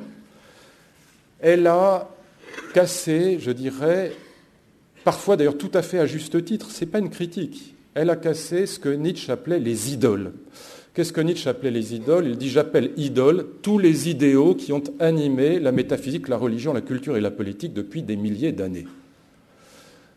Le XXe siècle aura été un siècle de déconstruction. Le grand paradoxe, c'est que ce siècle de déconstruction, la plupart du temps, s'est présenté comme une contre-culture, comme un siècle hostile au monde bourgeois. Si vous pensez à ce qu'a été l'art d'avant-garde au moment où il est le plus puissant, par exemple, pensez, quand même ça s'est passé en France, d'ailleurs le mot avant-garde qui est français est passé dans toutes les langues du monde. Pensez par exemple au bateau lavoir de Picasso, 1907-1910, il est à Montmartre, il y a tous ses amis autour, il y a Braque, il y a Matisse qui vont le rejoindre. Ils sont dans ce qu'on appelle la vie de bohème. Et cette vie de bohème, c'est une vie d'artiste, comme on dit, qui s'oppose à quoi ? À la vie des Philistins, à la vie des bourgeois. Ils ne sont pas dans le monde de l'argent. Dès qu'ils vont être célèbres, qu'est-ce qu'ils vont faire ? On raconte toujours cette anecdote que quand Picasso signait un chèque, je sais pas, dans un restaurant, les gens gardaient le chèque parce que la signature valait plus cher que le montant du chèque dans la plupart des cas. Qu'est-ce qu'ils vont faire très rapidement ? Picasso, la première chose qu'il fait quand il commence à gagner de l'argent, il achète une Bugatti, qui à l'époque est la voiture la plus belle du monde. Et le grand paradoxe, c'est que cette contre-culture qui casse les idoles, au sens de Nietzsche, qui casse les valeurs transcendantes, qui casse les principes de sens qui ont animé la vie des humains pendant des siècles et des siècles. Eh bien, le grand paradoxe, c'est que cette contre-culture, elle va finalement servir le projet de la mondialisation libérale. Pour que la mondialisation libérale s'accomplisse, il faut que les valeurs transcendantes disparaissent au profit de la logique de la marchandisation du monde. C'est ça qui s'est passé au XXe siècle, et c'est pour ça qu'on est le bec dans l'eau aujourd'hui. Donc, question de fond, comment reconstruire du sens après ce XXe siècle qui a été à la fois le siècle de la déconstruction d'un côté et de l'autre le siècle de l'émergence de la marchandisation du monde libéral via la mondialisation. Voilà le problème de fond. Je ne pense pas que nos politiques soient au niveau du sujet. Je vous donne une petite piste de réflexion, parce qu'on ne va quand même pas s'arrêter sur un constat que vous trouveriez purement négatif. Au passage, à chaque fois, ça m'énerve quand je tiens un discours, parce que les gens me disent « Ah, vous êtes pessimiste », mais ce n'est pas que je sois pessimiste, c'est juste qu'il faut regarder la mondialisation en face, c'est tout. Ce n'est pas parce qu'on est lucide qu'on est pessimiste, c'est le contraire à mes yeux, c'est quand on pipote qu'on est pessimiste. Moi, je veux voir la réalité en face, et je crois que c'est celle-là. Sur quoi on peut s'appuyer ? Je pense juste une chose que j'avais commencé à indiquer hier. Je pense que les idoles au sens de Nietzsche, c'est-à-dire les valeurs transcendantes, les grands idéaux, ce qu'on appelait le sacré, c'est-à-dire ce pourquoi les êtres humains ont accepté de se sacrifier dans leur vie. Mais réfléchissez aussi à ça. Quand on accepte de se sacrifier pour quelque chose, c'est que cette chose a un sens, qu'elle donne du sens à vos vies. Sinon, on ne se sacrifierait pas pour. En gros, il y a eu 3 principes du sacrifice. Il y a eu 3 visages du sacré. Sacré, ce pourquoi on peut se sacrifier et qui donne du sens aux vies des gens. Il y a eu Dieu, il y a eu la patrie, il y a eu la révolution. C'est les 3 grands motifs du sacrifice dans l'histoire humaine des derniers siècles. Aujourd'hui, je pense qu'il n'y en a pas beaucoup parmi vous qui seraient prêts à donner leur vie pour Dieu, pas beaucoup non plus pour la patrie, et peut-être encore moins pour la révolution, ce dont je me réjouis d'ailleurs profondément au passage. Et qu'est-ce qui nous reste ? L'idée que j'ai est la suivante, c'est que les principes de transcendance, paradoxalement, n'ont pas disparu, et que tout ce siècle de déconstruction a libéré quelque chose qui est assez grandiose, même si ça ne paraît pas encore, qui est le sacre de la vie privée. Le sacre de la vie privée, la sacralisation des valeurs qui sont les valeurs de la vie privée. Je pense une chose très simple, c'est qu'aujourd'hui en France, quand vous regardez au niveau des métiers qui s'affrontent entre eux, il n'y a aucune solidarité entre nous. Si vous voulez fonder une politique, il faut qu'il y ait de la solidarité entre les Français. Au niveau horizontal, si je puis dire, il n'y a aucune solidarité. J'ai bien vu ça au gouvernement. Chaque fois qu'un ministre a des vrais emmerdements, on est fou de joie parce que le mistigri est passé chez le voisin et qu'on l'a plus chez soi. Et c'est pas de la solidarité. Il n'y a pas de solidarité gouvernementale. Quand j'étais avec les chercheurs qui étaient en grève, j'étais à Bordeaux devant une assemblée de chercheurs en grève. Ils étaient nombreux. Ils étaient 1500. C'était un grand amphi qui était plein à craquer. Et c'est le jour où Raffarin a annoncé sans me prévenir, il n'avait pas non plus prévenu Francis Maire, qui était encore plus embarrassé que moi, qu'il allait débloquer 3 milliards d'euros pour les restaurateurs. Je vous garantis, la nouvelle s'est répandue dans la salle, devant moi, je la voyais se propager, et il y a un type qui s'est levé qui a dit « Le gouvernement débloque 3 milliards d'euros pour les restaurateurs ». Les chercheurs qui étaient en grève demandaient en gros, maximum, 70 millions d'euros pour rentrer dans leur laboratoire. Eh bien, je peux vous dire que je n'ai pas senti le vent de solidarité entre les chercheurs et les bistrots. J'ai failli me faire lyncher et j'ai été obligé de retirer, de me barrer d'urgence par la porte de service. Et ils avaient raison. Entre parenthèses. Il n'y a pas de solidarité horizontale entre nous. La vérité, c'est que même dans une entreprise, même avec les gens qu'on aime bien, on cherche désespérément à sauver sa peau, et on a raison de le faire, il faut être honnête. La seule solidarité qui existe entre les Français, c'est la solidarité, j'allais dire, générationnelle. Ce n'est pas horizontal, c'est vertical. En gros, ce qui se passe, c'est que malgré tout, et quoi qu'on en dise, ici ou là, en prenant des exemples qui sont à mes yeux mauvais, les enfants aiment leurs parents, sont tétanisés d'angoisse à l'idée que ça aille mal pour eux, et étrangement, vous le leur rendez. Finalement, pas si mal que ça. Et donc, on a là un lien qui, à mon avis, est le seul lien qui induit, j'allais dire, une sortie de soi, une espèce de sacrifice. On est prêt à faire des efforts pour les générations futures, pour ses proches, pour ses enfants ou pour ses parents, quand ils deviennent gâteux éventuellement. Et on a là quelque chose qui est un lien qui, contrairement à ce qu'on dit, est plus fort que jamais, qui s'est approfondi, je pourrais vous le démontrer si j'avais un peu de temps par la référence aux travaux des historiens de la famille, c'est un lien qui s'est approfondi, intensifié et enrichi au cours des 2 derniers siècles. Je pense que c'est aujourd'hui, dans la vie privée, c'est-à-dire la force de Ségolène Royal que de mettre le doigt dessus, c'est dans la vie privée que nous trouvons paradoxalement les nouveaux ressorts de la vie publique. D'où l'importance des problèmes politiques qui naissent à l'intérieur des familles, le problème de la santé, le problème de l'éducation, le problème de l'insécurité. Il faudrait, par exemple, à propos de la dette, pouvoir montrer que le vrai problème de la dette, ou le vrai problème de la réforme des retraites. C'est que nous, les vieux, sommes en train de laisser à vous, les jeunes, non seulement une ardoise, ce qui n'est pas très grave à la limite, de 17 000 € par jeune. Enfin, je dis que ce n'est pas très grave, ce n'est pas un cadeau qu'on vous fait. Mais bon, quand je vois aussi les manifs de jeunes contre la réforme des retraites, je me dis ils sont quand même très très cons parce qu'on est en train d'essayer de sauver leur retraite et ils manifestent contre nous. Qu'est-ce que vous voulez que j'ai comme intérêt, moi, à faire une réforme des retraites et à mettre les jeunes dans la rue? C'était le pauvre Fillon et moi, on travaillait pour les jeunes. On n'avait aucun intérêt dans l'affaire. C'était que des ennuis, si je puis dire. Bon, je ferme la parenthèse. Mais il faudrait montrer qu'avec cette question de la dette, nous sommes en train de vous laisser pas simplement 17 000 € par jeune, ce qui n'est pas un cadeau, encore une fois, mais ce qui n'est pas le plus grave. Nous sommes en train de vous laisser un monde qui ne sera pas habitable, un monde qui sera un monde de conflit, un monde d'égoïsme, un monde de haine en permanence dans lequel il n'y aura pas de solidarité. C'est ça le fond du problème. Et je crois que c'est comme ça qu'il faut présenter les choses. Donc je résume et je m'arrête là pour qu'on puisse ouvrir la discussion. Je pense que les deux problèmes de fond aujourd'hui, c'est comment retrouver des marges de manœuvre et comment redonner du sens à la politique. Et je pense que si on ne pose pas ces deux questions, eh bien, on sera en gros comme dans la situation actuelle, c'est-à-dire à pratiquer le surf, mais en tombant assez souvent, quoi. C'est à peu près ça la situation de la vie politique actuelle, et ça n'est évidemment pas satisfaisant, et je pense que nos concitoyens en ont suffisamment conscience pour qu'on fasse quelque chose. Voilà ce que je voulais vous dire en tout cas aujourd'hui, pour ouvrir la discussion, évidemment, si vous le souhaitez.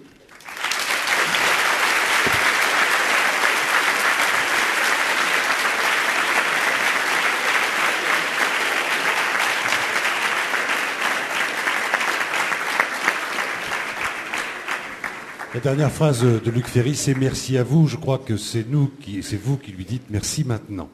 Évidemment, c'est clair, c'est bien balisé. Maintenant, il faut trouver le chemin de la sortie. Au fond, ce que vous nous avez dit, c'est qu'il faut que nous retrouvions des valeurs transcendantes qui puissent redonner du sens et réalimenter des solidarités et nous permettre d'avoir l'énergie de reprendre la main et d'inventer donc de nouveaux processus démocratiques. Il y a quelque chose que vous avez suggéré, ça a été juste fugace, vous avez dit que cette déconstruction des valeurs ou cette démolition des idoles, cette déconstruction des valeurs transcendantes, au fond, n'avait pas laissé subsister malgré tout. Où sont-elles? Où sont-elles? On va commencer comme ça. Et puis après, je vais revenir vers vous, parce qu'il va falloir que vous posiez vos questions à vous. Je dirais que les deux grandes facettes de la mondialisation libérale, du libéralisme tout simplement, c'est d'un côté la mondialisation qui est à la fois à mes yeux dépossession, comme je l'ai dit, et en même temps qui réduit toutes les valeurs transcendantes au marché, c'est ça que nous vivons, mais d'un autre côté, paradoxalement, et c'est un vrai paradoxe, la déconstruction a libéré les valeurs de la vie privée comme jamais dans l'histoire de l'humanité. Or, ce que les gens croient à tort, très souvent, ils disent « Ah bon, alors quoi, vous voulez refonder la politique sur la famille et la vie privée, mais c'est pas bien, la politique c'est du collectif, etc. » Les gens ne voient pas que les problèmes collectifs, ce sont les problèmes individuels d'aujourd'hui. Et réciproquement, nos problèmes individuels sont en vérité les problèmes politiques, même pas de demain, de déjà aujourd'hui. Autrement dit, dans nos vies, nous avons, c'est un peu comme les rêves éveillés, nous avons tous les mêmes rêves éveillés et jamais nous n'osons en parler. En fait, on a tous les mêmes fantasmes, on aurait gagné à la loterie nationale et on achèterait ceci, cela, on donnerait un peu à tonton Jean, à tante Ninette, aux bonnes œuvres, et on se fait le petit film. Mais aussi, on est d'un seul coup champion de tennis et on met Sharon Stone dans son lit ou qui vous voulez d'équivalent, ou alors on est...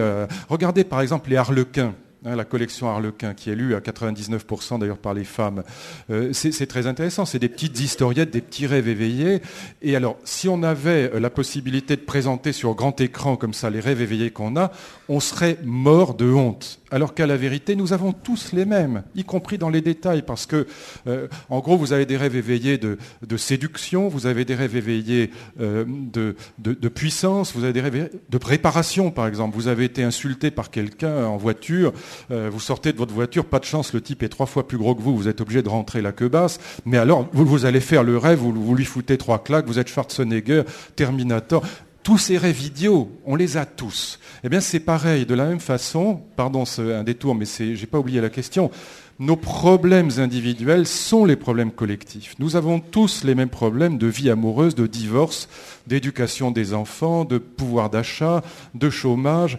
Nous avons tous les mêmes problèmes et au fond, le politique qui comprendra ça, le jour où Ségolène Royal a dit à ses deux collègues, quand je prends une décision politique, je pense qu'elle peut s'appliquer et qu'elle s'appliquera à mes enfants. Elle a dit quelque chose qui était tout à fait dans l'axe. Et il ne faut pas avoir peur de ça. Si vous voulez, quand on est en 1945, on méprise profondément la vie privée. Pourquoi ? Parce qu'on sort de la guerre la plus terrifiante qui soit, la plus meurtrière de l'histoire de l'humanité. Et le problème, c'est la reconstruction de la France avec un grand F. Bon. Et on méprise la famille, on est dans l'émancipation à l'égard de la famille bourgeoise traditionnelle, qui d'ailleurs était une vraie catastrophe, cette famille bourgeoise traditionnelle, parce que c'était la famille des histoires de cocu, c'était la famille du mensonge, c'était la famille des secrets de famille. C'est pas du tout ça que je défends. Il y a un magnifique film qui s'appelle Family Life qui décrit les effets ravageurs de cette mauvaise vie de famille, si je puis dire. Mais au lendemain de la guerre, on déteste la vie privée. On a le plus grand mépris pour la vie privée. Et au passage, détail important, les femmes ne font pas partie de la vie politique. Ce qui va changer en 50 ans, la condition féminine va changer plus en 50 ans en France qu'en 5000 ans. Première chose, c'est lié à quoi ? À l'émancipation de la vie privée. Et ce qui va advenir aujourd'hui, je dis ça devant quelqu'un dont le père a été un immense défenseur qui a été un des premiers à voir que cette vie privée et la famille allait occuper une importance considérable. Eh bien, c'était prophétique parce qu'à la vérité, nous sommes sortis de la famille bourgeoise au mauvais sens du terme, avec ces histoires de cocu, avec le mari qui est au bordel et qui trompe sa femme toute la journée, et les femmes qui sacrifient leur vie pour les enfants et pour le mari qui les trompe. On est sortis de ça. Pourquoi les gens divorcent aujourd'hui ? Parce qu'ils sont plutôt plus honnêtes qu'avant. Pour ça qu'ils divorcent. C'est pas parce que la famille va plus mal. Paradoxalement, elle va mieux aujourd'hui que jamais. Et historiquement, c'est fondé. Et je dis simplement qu'il ne faut pas croire que les problèmes individuels, c'est comme le rêve éveillé, soient des problèmes individuels. En vérité, ce sont des problèmes collectifs. Et donc, la politique aujourd'hui, à mes yeux, elle doit partir de là. Elle doit partir du fait que le seul lieu dans lequel nous sommes prêts à sortir de nous-mêmes et pas être justement dans le repli égoïste, c'est ce lieu du rapport aux autres. Voilà. Et ça me paraît très frappant. Contrairement à ce qu'on croit, nous ne vivons pas dans une société aussi égoïste et matérialiste qu'on le dit, c'est pas vrai. Sinon, d'ailleurs, on n'aurait pas inventé l'humanitaire. Vous savez, j'arrête avec ça, mais on s'est beaucoup moqué de Bernard Kouchner. On a tort. On a tort. Bernard Kouchner est un type formidable. Et Bernard Kouchner est quelqu'un, on peut toujours lui reprocher ce qu'on veut. Moi, ça m'est égal. Mais c'est quelqu'un qui a risqué 50 fois sa vie pour sauver d'autres gens. Moi, je dis chapeau, j'en ai pas fait autant. Le jour où j'en aurais fait autant, je pourrais le critiquer. Mais je trouve qu'il y a là quelque chose qui est évidemment lié à l'histoire de la vie privée et de la famille. C'est au fait que Bernard Kouchner est quelqu'un qui incarne cette tradition humanitaire, qui comprend que le père ou la mère kurde au fin fond de l'Irak qui porte dans ses bras un enfant mort et qui pleure, eh bien, même s'il n'a pas la même tête que nous, même s'il n'a pas la même culture que nous, même s'il n'a pas la même religion que nous, il souffre de la même façon que nous. Et c'est ça, au fond, l'humanitaire. Et le vecteur de l'humanitaire, ça a été la naissance de la famille moderne. Et je pense qu'en effet, au lieu de dire les transcendances ont disparu, non. C'est comme les vases communicants. Elles se sont aplaties, elles se sont incarnées dans l'humanité, mais les transcendances, elles sont passées ailleurs, elles n'ont pas disparu. Et le politique qui comprendra ça et qui saura le mettre en musique, à mon avis, il raflera la mise. Et au fond, si j'ai bien compris, l'image que vous nous tendiez avec les rêves éveillés, c'est qu'il faut les scruter parce qu'on va voir derrière l'ombre qu'ils projettent les valeurs de transcendance dont nous avons besoin. Et là, y compris dans la baffe qu'on donne en pensée, c'est la justice, au fond, dont vous parlez. Exactement. Et c'est pour ça qu'il ne faut pas se tromper. C'est exactement ça. Vous le dites bien mieux que moi, d'ailleurs. Mais vraiment, ça fait plaisir, parce que c'est exactement ce que je voulais dire. Il y a derrière... Parce que les petites historiettes des rêves éveillés, elles sont ridicules. Mais derrière, il y a des choses extrêmement profondes. C'est ça qui est amusant. Et de la même façon, si on veut ridiculiser la vie privée, la vie de famille, bien sûr qu'on peut le faire. Et on peut dire, on va fonder la politique sur les pots, les couches et les biberons. Non, c'est pas de ça qu'il s'agit. Il s'agit de dire que derrière ces valeurs-là, paradoxalement, il y a une transcendance très forte, il y a des valeurs extrêmement fortes, et c'est les seules sur lesquelles on peut, à mon avis, fonder quelque chose. De la même façon, j'ajoute un petit mot. On avait cette discussion là au dîner d'hier avec une de vos, avec une jeune fille, je ne sais pas si elle est là, et on évoquait ce thème qui est partout dans la presse. Le motif du vote Le Pen, c'est la peur. Et toujours, les gens disent « Ah oui, c'est un réflexe de... » On dit réflexe de peur. Ça, c'est le discours de la gauche. Évidemment, je ne vote pas Le Pen, comme vous pouvez l'imaginer. Et ça va de soi, c'est ce que je déteste le plus au monde. Ce n'est pas le problème. Je dis simplement, ne vous trompez pas. Derrière les gens qui vont voter Le Pen ou qui éventuellement vont voter Sarkozy à défaut de Le Pen et qui veulent de l'autorité, il y a une passion qui n'est pas du tout la peur, qui est la colère. Ça n'a rien à voir. Regardez la tranche de Le Pen, ce n'est pas quelqu'un qui respire la peur. Sarkozy non plus, il n'a pas peur. C'est des gens courageux. On peut leur reprocher ce qu'on veut, mais ils n'ont pas peur. Il y a la haine derrière, il y a la colère. La colère, c'est une passion très forte. Et c'est des gens qui se disent, mais 45 000 voitures brûlées, c'est pas acceptable.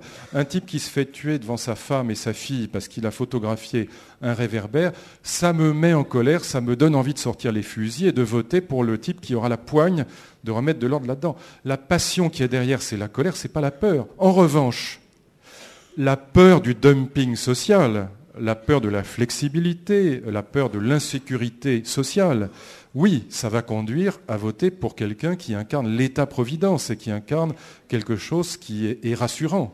Mais ne confondons pas les passions les unes avec les autres. C'est très important de bien noter ce qu'il y a derrière nos passions, d'essayer de les prendre au sérieux pour voir ce qu'on peut en faire. C'est un peu le projet que je suggère.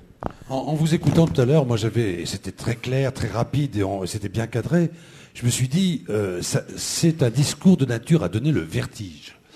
Parce qu'au fond, on sent plus de mots à quoi se raccrocher dans ce mouvement de vague que vous décrivez. Et puis je me suis dit, tiens, il y a une doctrine philosophique qui existe, qui pourrait très bien répondre à ça, et c'est l'utilitarisme. Est-ce que c'est une clé possible, ça ? En deux mots, l'utilitarisme, en effet, par un biais, je comprends ce que vous dites. L'utilitarisme, c'est l'idée, il faut que vous sachiez ce que c'est. L'utilitarisme, c'est très simple, ça peut se résumer en une phrase. C'est pas du tout ce qu'on croit en France. L'utilitarisme qui domine complètement le monde anglo-saxon, ou quasi complètement le monde anglo-saxon, en tout cas pas en très longtemps il l'a dominé, disons jusqu'à Rawls, c'est l'idée qu'une action est bonne quand elle augmente la somme globale de bonheur dans l'univers et qu'elle est mauvaise dans le cas contraire. C'est donc pas du tout une doctrine égoïste, c'est une doctrine qui prend en charge la somme globale de souffrance. Et c'est pourquoi d'ailleurs l'utilitarisme va conduire à inclure dans les êtres de droit les animaux. Parce qu'après tout, les animaux souffrent aussi, et donc les utilitaristes considèrent la somme globale de souffrance, et ils vont dire encore une fois la chose suivante, une action est bonne quand elle augmente la somme de bonheur ou quand elle diminue la somme de souffrance dans l'univers. Et elle est mauvaise dans le cas contraire. Alors en effet, l'utilitarisme est une doctrine du sacrifice, sauf que là où il y a un vrai problème dans l'utilitarisme, mais ce serait trop long d'aller au fond, mais c'est que on ne voit pas bien ce qui résiste à l'égoïsme dedans. C'est-à-dire qu'on ne voit pas bien pourquoi on doit prendre en charge la somme globale de souffrance ou de bonheur, au lieu de prendre simplement la somme qui nous concerne, nous, perso. Et donc, ce qu'on ne comprend jamais dans l'utilitarisme, c'est pourquoi il s'élève, si je puis dire, à l'universel. Entre parenthèses, c'est une clé fondamentale pour comprendre les westerns, cette affaire. Mais je vous raconterai peut-être ça une Alors, j'ai une première fois. question dans la salle, très bien. Le jeune qui, en bord de l'allée, lève la main, voilà. Le doigt. Allez-y. C'est à vous. Bonjour. Je voudrais revenir juste sur avant cette question, la dernière question. C'était l'idée qu'on allait refonder la politique sur les valeurs de la famille. Moi, j'avais comme réflexe un peu naïvement de me dire, mais est-ce qu'on ne s'expose pas à un risque de repli identitaire ? On en parle beaucoup aujourd'hui. Alors, vous voyez, c'est pas fonder la politique sur les valeurs de la famille, parce que là, alors, on va retrouver travail, famille, patrie, on va dire, on va réduire la politique aux questions privées. C'est pas ça. C'est l'idée que c'est au sein de cette solidarité qui existe entre les proches, qu'elle soit famille à proprement parler ou qu'elle soit vie privée au sens large. Ça peut être les amis, par exemple, pas forcément la famille.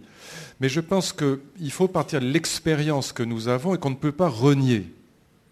c'est que les seuls êtres, encore une fois, pour lesquels nous sommes prêts à sortir de nous-mêmes, comme je dis, à sacrifier quelque chose de soi, ce sont d'autres êtres humains. Je n'ai pas envie de me sacrifier ni pour Dieu, ni pour la patrie, ni pour la Révolution, ni pour la France. Si vous voulez, au fond, pour dire là encore les choses, qu'on se comprenne, mon ami Dominique de Villepin, il parle de la France, Sarkozy parle des Français, Ségolène Royal, elle parle des Français. Vous avez là un vrai clivage. Et je pense qu'aujourd'hui, il faut partir de cette expérience fondamentale qui bouleverse nos vies, cette expérience selon laquelle le sens de nos vies est aujourd'hui dans la vie privée. Alors ça ne veut pas dire que la politique se réduise à la vie privée, ce serait complètement idiot. Mais ça veut dire que c'est dans la vie privée, c'est dans les liens avec les autres, et notamment avec ceux que nous aimons ou ceux que nous détestons aussi éventuellement, eh bien que naissent les problèmes collectifs. Autrement dit, pourquoi la santé est devenue si importante, pourquoi l'éducation est devenue si importante, pourquoi la sécurité c'est devenu si important, mais aussi par exemple, moi je dirais, je veux bien en parler, moi je suis fanatiquement pour l'entrée de la Turquie dans l'Union européenne pour cette raison-là, parce que la question n'est pas de savoir si la Turquie est européenne ou pas, ce qui est une question stupide à mes yeux, qui n'a aucun intérêt, qui ne m'intéresse en tout cas absolument pas. En gros, je dirais qu'Istanbul est une ville européenne et puis Ankara, pas tout à fait, mais ce n'est pas du tout le problème. Le problème, c'est de savoir si l'Union européenne, qui n'est pas l'Europe, qui est une construction artificielle. C'est juste pour vous donner un exemple, hein. C'est la question pour moi, c'est de savoir si l'Union européenne a intérêt à arrimer à la démocratie 70 millions de musulmans qui sont à nos portes. Ma réponse est oui, sans aucun doute. D'ailleurs, je dirais la preuve pour moi, enfin si c'est un peu une preuve quand même, c'est que c'est le seul sujet sur lequel j'ai vu le président de la République, pour le coup, prendre des positions qui étaient totalement contraires à ses intérêts. Chirac a défendu l'entrée de la Turquie en Europe alors qu'il n'avait aucun intérêt à le faire. Son intérêt eût été de ne pas laisser un boulevard à Sarkozy au sein de l'UMP et donc de dire qu'il fallait faire un partenariat privilégié. J'étais très d'accord au contraire avec Rocard et avec Barre, qui ne sont pas des débutants en politique, et Rocard avait fait un très beau papier dans Le Monde ou dans Le Figaro, je ne me souviens plus, pour dire mais non, on a évidemment intérêt à arrimer la Turquie à l'Europe et à aider, comme nous avons eu tort de ne pas le faire, en Algérie, les musulmans démocrates et modérés, au lieu de les renvoyer dans les cordes et de les renvoyer vers le fanatisme islamiste. C'est évidemment notre intérêt. La question n'a jamais été de savoir si la Turquie était européenne ou pas, on s'en fout. La question est de savoir si nous avons, encore une fois, intérêt à ce qu'on fasse entrer le plus grand pays musulman du pourtour dans l'Union européenne. D'ailleurs, c'est pour ça que Dominique Strauss-Kahn, c'est pas du tout idiot, était aussi pour qu'on fasse rentrer les pays du Maghreb. C'est pas absurde. Hein, mais en tout cas, c'est comme ça, vous pouvez être en désaccord, mais c'est comme ça qu'il faut poser le problème. Or là encore, je dis, mais c'est par rapport à la limite à mes enfants que je pense ça. C'est par rapport au monde que je veux leur laisser que je pense ça. Hein. Et donc, je dirais qu'il faut, même sur des problèmes tout à fait en apparence loin de la question de la famille, comme la dette ou comme la Turquie, il faut renouer le fil avec ce qui nous motive vraiment. Qu'est-ce qui nous motive ? C'est ce qui nous fait aimer, c'est ce qui nous fait avoir peur, c'est ce qui nous fait être en colère. C'est là que ça se joue, la vie humaine, c'est pas ailleurs. Et le reste, c'est du pipeau. Je veux dire, le reste, aucun d'entre nous ne va mourir pour l'euro, on s'en fout. Je veux dire, c'est pas. Et la politique aujourd'hui, vous savez, quand les politiques vous parlent de l'égalité des chances, de la prospérité, enfin, c'est des mots qui sont complètement creux, ça n'a plus aucun sens et on le sent bien. Hein. Mademoiselle. Oui, je vais essayer d'être bref là. Bonjour, vous nous interrogez en fait sur les moyens de retrouver des marges de manœuvre. Or, les forums sociaux, qui à l'origine se voulaient non politisés, étaient un lieu d'émulation des différentes associations du monde. Or, face à la dépossession démocratique, est-ce que vous ne pensez pas que les forums sociaux proposent une réelle alternative, comme si l'échelle associative était le juste contrepoids de l'échelle supranationale ? Oui, je trouve que c'est une très bonne idée. Je suis tout à fait favorable à ça. Je trouve que ça va tout à fait dans le bon sens. C'est une idée d'ailleurs qui est intéressante parce que vous la trouvez dans deux traditions. La tradition de la gauche démocratique, de la CFDT par exemple, qui est très attachée à la vie associative, mais aussi dans la tradition libérale de Tocqueville, qui dit que puisqu'on a perdu les corps de l'ancien régime, il faut, face à l'État, rétablir des contre-pouvoirs et que ces contre-pouvoirs, le bon niveau, c'est les associations. Je trouve que c'est en effet une très belle et très bonne idée à laquelle je souscris tout à fait. Et c'est exactement le type de lien réel sur lequel on peut construire une politique forte. Retrouver des marges de manœuvre, c'est à la fois se situer au bon niveau, quelquefois le niveau européen plutôt que national, mais c'est aussi retrouver du sens et de la force des projets. Sinon, on n'y arrivera pas. Sinon, on ne fera que surfer sur les vagues et à mon avis, ce n'est pas suffisant. Alors, vous nous avez. Alors, est-ce qu'il y a d'autres mains qui pourraient se lever pour. Je n'en vois pas. Si, là-bas, parfait. Le temps d'une course rapide, et vous avez le micro en main. Oui, tout à fait. Oui, bonjour. On a commencé l'amphi en parlant de Hobbes. Et M. Ferry, vous avez fini votre exposé en parlant d'égoïsme de l'homme. J'aurais voulu savoir si vous ne pensez pas que la mondialisation, le libéralisme et le capitalisme n'ont en fait que mis en avant la vraie nature de l'homme, celle que l'homme est un loup pour l'homme. Oui, si on en reste à ce niveau-là, c'est évident que vous avez raison. Si on en reste à ce niveau-là, on est dans la pure compétition. Le problème, si vous voulez, c'est pas de nier la réalité de la compétition. Je suis entièrement d'accord avec vous, entièrement d'accord. Donc le problème n'est pas de nier la réalité de la compétition, c'est de l'encadrer. Si vous voulez, le problème de la mondialisation, c'est qu'elle bouffe tout, pour dire les choses simplement. Je parlais d'hyperconsommation et de réduction de toutes les valeurs à la marchandisation du monde, à la logique de l'audimat. C'est ça le problème de fond. Or, ce que je crois, c'est que il n'y a pas que cette logique-là. Il y en a une autre qui apparaît à travers cette histoire de la vie privée. Histoire qui a en gros 2 siècles aujourd'hui. Eh bien, je pense que c'est à partir de là donc, qu'on peut essayer de reconstituer des valeurs qui sont autres que celles de Hobbes, mais qu'en revanche, vous avez tout à fait raison, la mondialisation incarne à plein. La mondialisation, c'est du Hobbes à l'état brut. Et donc, on voit bien comment, d'ailleurs, dans la logique de Hobbes, c'est par la peur qu'on en sort.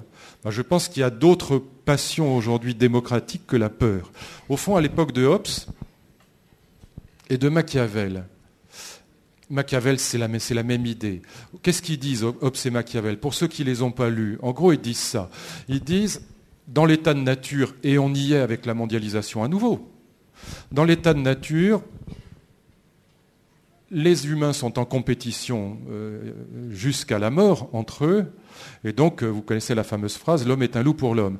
Et donc dans l'état de nature, nous risquons tous en permanence notre vie. On peut toujours être tué par quelqu'un qui nous pique nos affaires. On est en compétition absolue. Et donc Hobbes dit « l'état de nature au final », c'est la peur généralisée. Tout le monde a la trouille. Même le plus fort, il peut être battu par des plus faibles qui vont s'allier entre eux pour le tuer et pour lui prendre le peu de bien qu'il a réussi à se constituer. Et donc Hobbes dit, nous allons sortir de l'état de nature et créer une société civilisée en s'appuyant sur une passion fondamentale qui est la peur. Machiavel dit la même chose. Il dit au prince, si tu veux dominer tes troupes, ne t'appuie pas sur la police ou sur l'armée, tu te feras toujours avoir par eux, un jour ou l'autre ils feront un coup d'État. Si tu veux dominer ton peuple, appuie-toi sur la passion la plus commune qui est la peur. Appuie-toi sur la trouille. Eh bien, je pense qu'à l'époque de Hobbes et de Machiavel, ils avaient raison tous les deux. Je pense qu'aujourd'hui, il y a d'autres passions sur lesquelles nous pouvons nous appuyer, en particulier celles qui ont été façonnées par l'histoire de la famille moderne. Voilà ce que je veux dire. Il y a des passions positives, démocratiques, sur lesquelles on peut s'appuyer, qui sont des alternatives à la peur, et justement pour sortir de cette logique de la seule mondialisation libérale. Lorsque vous nous avez décrit tout à l'heure le profil de l'homme de droite idéal, vous avez pris l'exemple du chef d'entreprise qui finalement engendrait ce qu'il déplorait.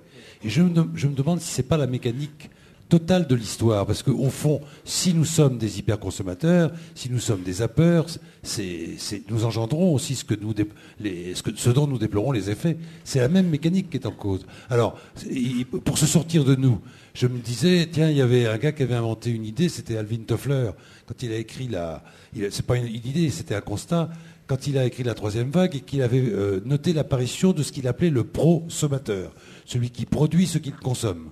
Au fond, le rêve de retour à l'état de nature, mais qui est malgré tout partagé par un certain nombre de gens. Je fais partie de ceux qui fabriquent les meubles qu'ils consomment. Enfin bon, voilà. Donc ça existe bien un peu, ça. Qu'est-ce que vous en pensez d'abord de ce ressort, qui sera un ressort complet dans l'histoire, et puis de la sortie par produisons donc ce que nous pouvons consommer, ou nous consommons ce que nous pouvons produire, faisons un petit essai. Sur le dernier point, je ne suis pas assez compétent pour vous répondre. Sur le premier, je ne sais pas si je le suis assez, mais en tout cas, il y a une idée qui me paraît très très forte, qui est une idée hegelienne, c'est que la plupart des grands mouvements historiques sont des mouvements, alors je ne vais pas employer des grands mots, mais que Hegel appelle dialectiques, c'est-à-dire des mouvements qui conduisent à produire le contraire de ce qu'on voulait. Le grand paradoxe, par exemple, de la déconstruction, c'est qu'elle va libérer, donc de la contre-culture d'avant-garde, c'est qu'elle va libérer les deux faces principales du libéralisme, la mondialisation d'un côté, qui suppose qu'il n'y ait plus de valeurs transcendantes, et puis la vie privée de l'autre. Ce qui est assez paradoxal de la part de mouvements de contre-culture qui étaient a priori viscéralement hostiles à la vie bourgeoise. Donc on a là un certain nombre d'effets paradoxaux. Celui du chef d'entreprise me paraît du même ordre.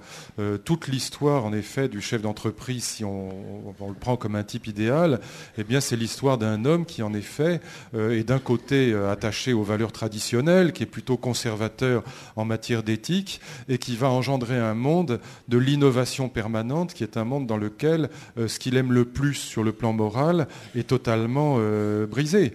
Une chose peut-être que j'ajoute pour que vous y réfléchissiez aussi par devers vous, regardez qui a la passion aujourd'hui de l'art d'avant-garde.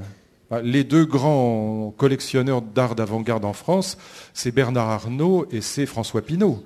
C'est-à-dire deux chefs d'entreprise qui achètent en permanence des œuvres de gens qui bouffaient du chef d'entreprise du matin jusqu'au soir. Pourquoi ? Il y a un point commun entre les deux, c'est que exactement comme le monde de l'industrie a été un monde attaché à l'innovation permanente. Marx disait le capitalisme c'est la révolution permanente, il avait raison de ce point de vue-là. Et bien de même, l'art contemporain aura valorisé aussi l'innovation permanente et la rupture avec les traditions. Donc paradoxalement, il y a entre les deux une espèce d'harmonie préétablie. Il y a un petit texte de Duchamp, Marcel Duchamp, en 1913, qui s'appelle modestement « À propos of myself », où il explique devant une collection d'Américains ébahis qu'il a changé 6 fois de style dans l'année 1913. Donc les mecs trouvent ça évidemment formidable. Ils rompt avec lui-même, il fait table rase de son propre passé, il innove en permanence. Mais on a, si je puis dire, exactement là le modèle du discours du chef d'entreprise qui fabrique aujourd'hui des téléphones portables. Lui aussi, il faut qu'il rompe 6 fois avec lui-même dans l'année. Et donc on a paradoxalement là aussi un processus dialectique magnifique, puisqu'on a un art d'avant-garde qui aura engendré des Pinault et des Arnault qui vont au final le racheter. Au demeurant, vous ne pouvez pas l'acheter parce que ça coûte trop cher, et moi non plus. Et un Picasso qui détruit les structures pour en réintroduire d'autres. Alors, à vous. Alors tout d'abord, bonjour messieurs. En fait, je souhaiterais rebondir sur un constat que vous avez énoncé au début de votre intervention. En fait, vous avez insisté sur le fait que le prochain président de la République devrait être capable de rassembler deux France, l'une plutôt libérale et l'autre plutôt traditionnelle. Et donc, par extension, je pense que les prochains gouvernements devront aussi être capables de dépasser les clivages politiques gauche-droite traditionnels afin de réaliser un syncrétisme politique. Et donc, ma question, M. Ferry, c'est de savoir si la classe politique en général est capable de réaliser, de produire cet effort, en fait. C'est une très intelligente question, si je peux me permettre. C'est pas à moi d'en juger, mais je vous le dis quand même. C'est une question très intelligente et qui répond à un vrai problème de fond. Au fond, c'est l'expérience de mon ami Bayrou, pour lequel je ne voterai pas, je le dis tout de suite, mais pour lequel j'ai malgré tout de la sympathie, mais je ne voterai pas parce que ça ne sert à rien. Mais l'idée qu'il a et qu'il ne peut pas réaliser, c'est que ce serait très bien, en effet, d'avoir un gouvernement de salut public qui réunirait les gens de droite et les gens de gauche de bonne volonté sur un projet politique fort et commun. Je trouve cette idée excellente. Simplement, il le sait d'ailleurs très bien lui-même, on en a parlé souvent, et il n'y a pas longtemps, c'est que ce qu'il pourrait faire après l'élection, s'il était président, mettre ensemble des gens de gauche, des Dominique Strauss-Kahn et des gens de droite, peu importe lesquels, il ne peut pas le faire avant l'élection. Les gens ne veulent pas. Les gens de gauche lui disent non. Et même Rocard, qui est allé à son université d'été, a très clairement précisé les choses. Mais d'une manière générale, il ne peut pas constituer ce gouvernement, si vous voulez, s'il n'est pas élu. Et il faudrait qu'il puisse le constituer pour être élu. Et c'est pourquoi ça ne sert à rien, à mes yeux, de voter pour lui. On peut toujours voter pour lui au premier tour. De toute façon, il ne sera pas au second, donc il n'y a pas de danger. Mais l'idée est évidemment bonne. Et sur le fond, ce serait la chose à faire. Mais pour des raisons qui tiennent au fonctionnement de la vie politique, c'est pas comme ça que ça marche. La vie politique, c'est vraiment une compétition entre deux familles essentiellement, et cette compétition, elle fait que vous ne pouvez pas passer d'un camp à l'autre facilement. Vous êtes obligé de choisir votre camp, si vous voulez, et vous ne pouvez pas, varier entre les deux, sinon vous avez simplement l'air d'un faucheton. Ce qui n'est pas une bonne image non plus. Mais sur le fond, ce serait évidemment l'idéal, parce qu'il faut recoudre ces deux France. Moi, le reproche que je ferais à Nicolas Sarkozy, je le dis devant vous parce que je le lui dis pareillement à lui, c'est que, à mon avis, je comprends bien pourquoi il le fait, mais il a tort.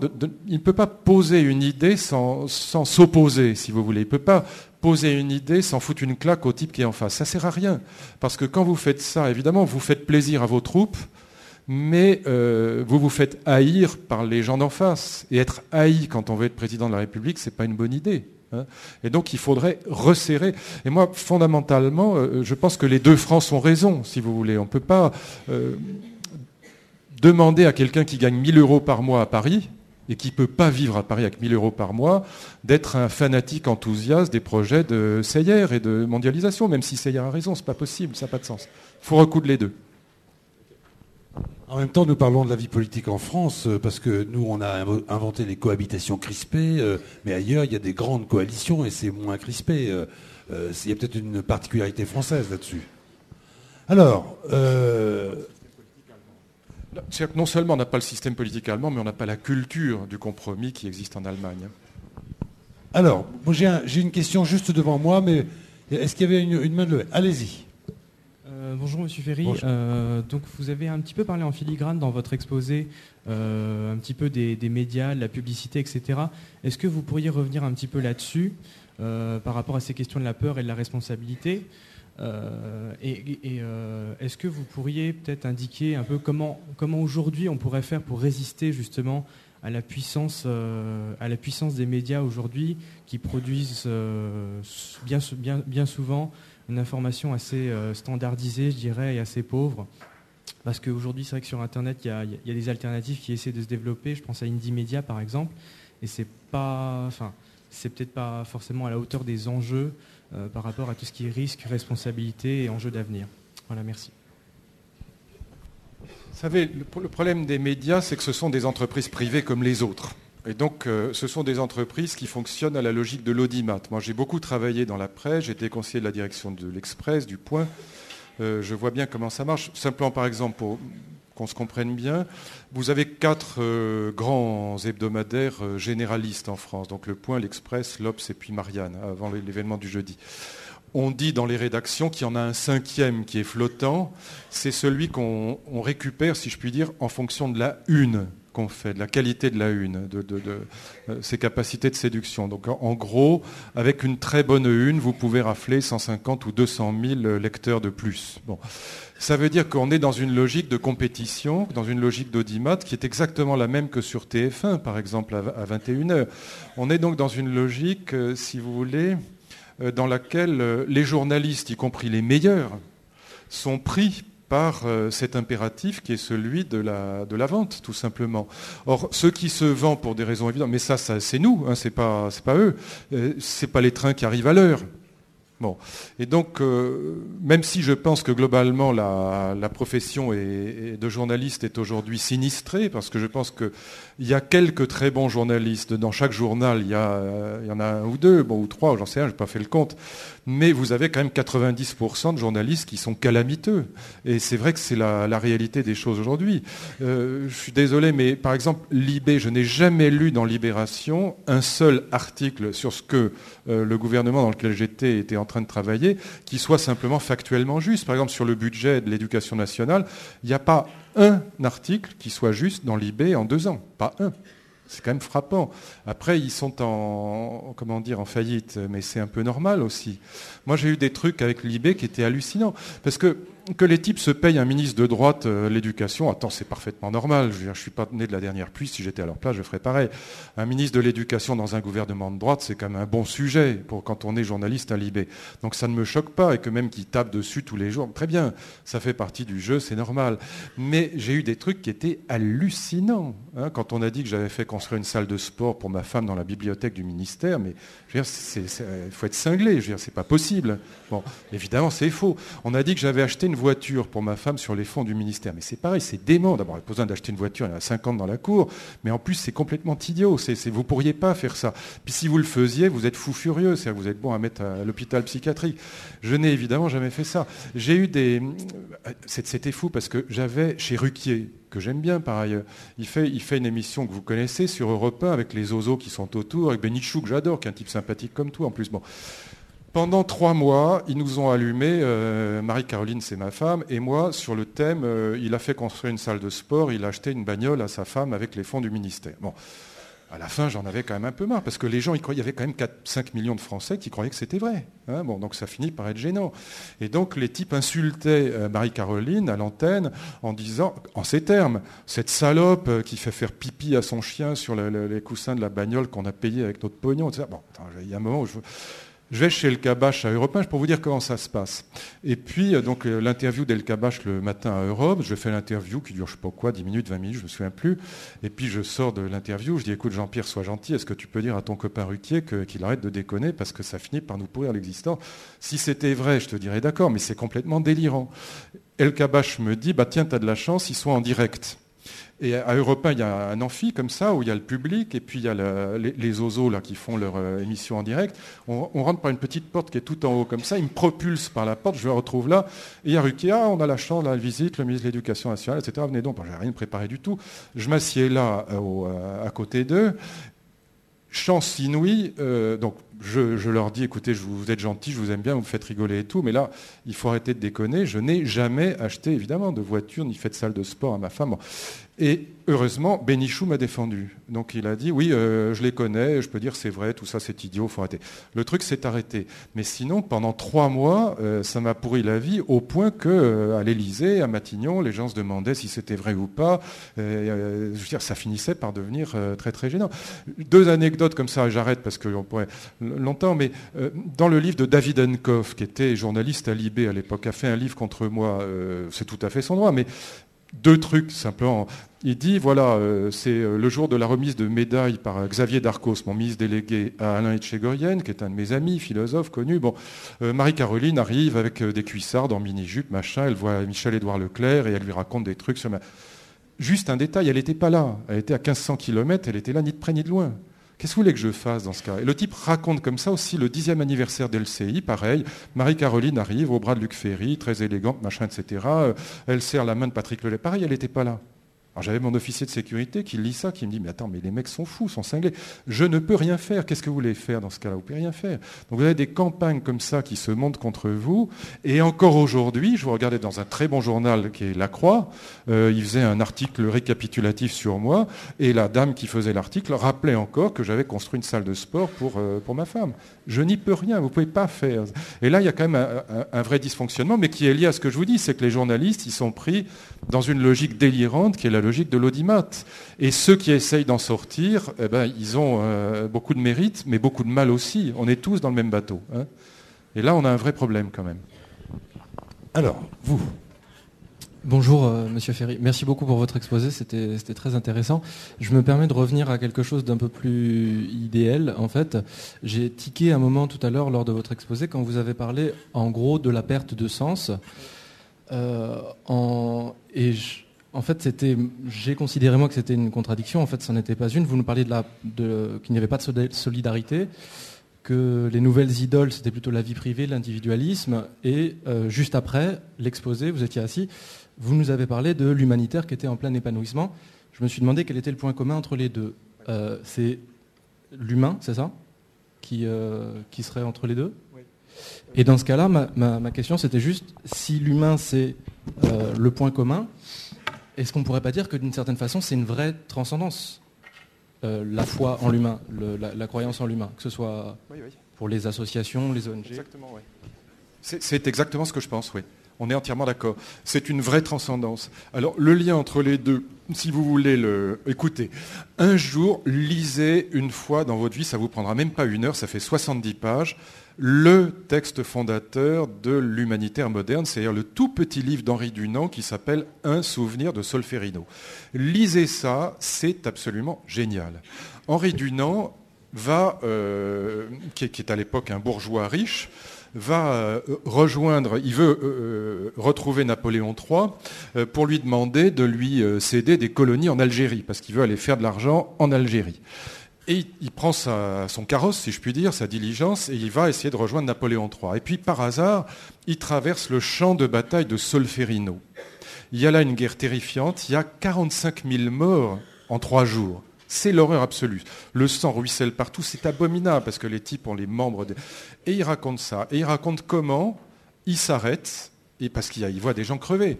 Et il se met à sauver les soldats, aussi bien autrichiens qu'italiens, il ne regarde pas qui est qui, et il se met à sauver ces gens. Sa vie en est bouleversée, il n'ira jamais en Algérie, et il passera son existence entière à créer, comme vous le savez, la Croix-Rouge, qui va essayer de sauver les civils avec l'idée qu'on trouve déjà chez Rousseau, d'ailleurs, que quand le soldat est à terre, il redevient un humain, et que cet humain, n'étant plus un soldat, on doit le sauver, on doit s'occuper de lui.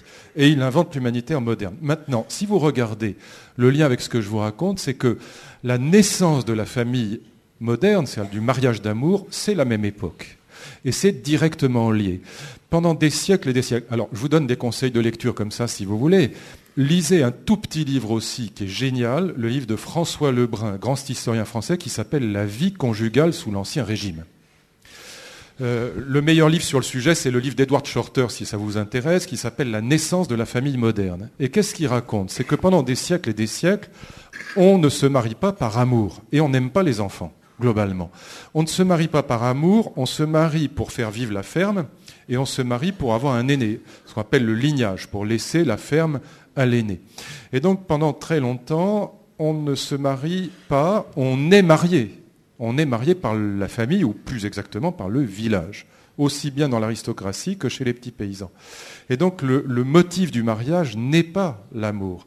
Ce qui fait qu'on n'aime pas non plus tellement les enfants. On s'intéresse au premier, au second, au troisième, et puis les autres, non seulement on ne s'y intéresse pas, mais on peut considérer qu'on les tue en vérité. Très largement, on les emmaillote, et l'emmaillotage, c'est pratiquement une condamnation à mort.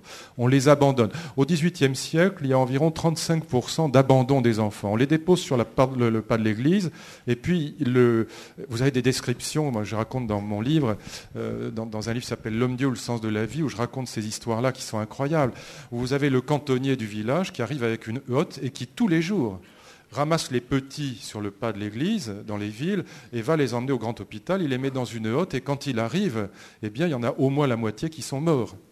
Rappelez-vous une chose, Montaigne écrit à la Boétie, « J'ai perdu 2 ou 3 enfants en nourrice ». Est-ce que vous connaissez un père de famille qui aujourd'hui ne saurait pas exactement le nombre d'enfants qu'il a perdus? Ça n'a pas de sens. Rousseau commençait à abandonner tous ses enfants, Bach a vu mourir 10 de ses enfants, Luther a vu mourir 10 de ses enfants.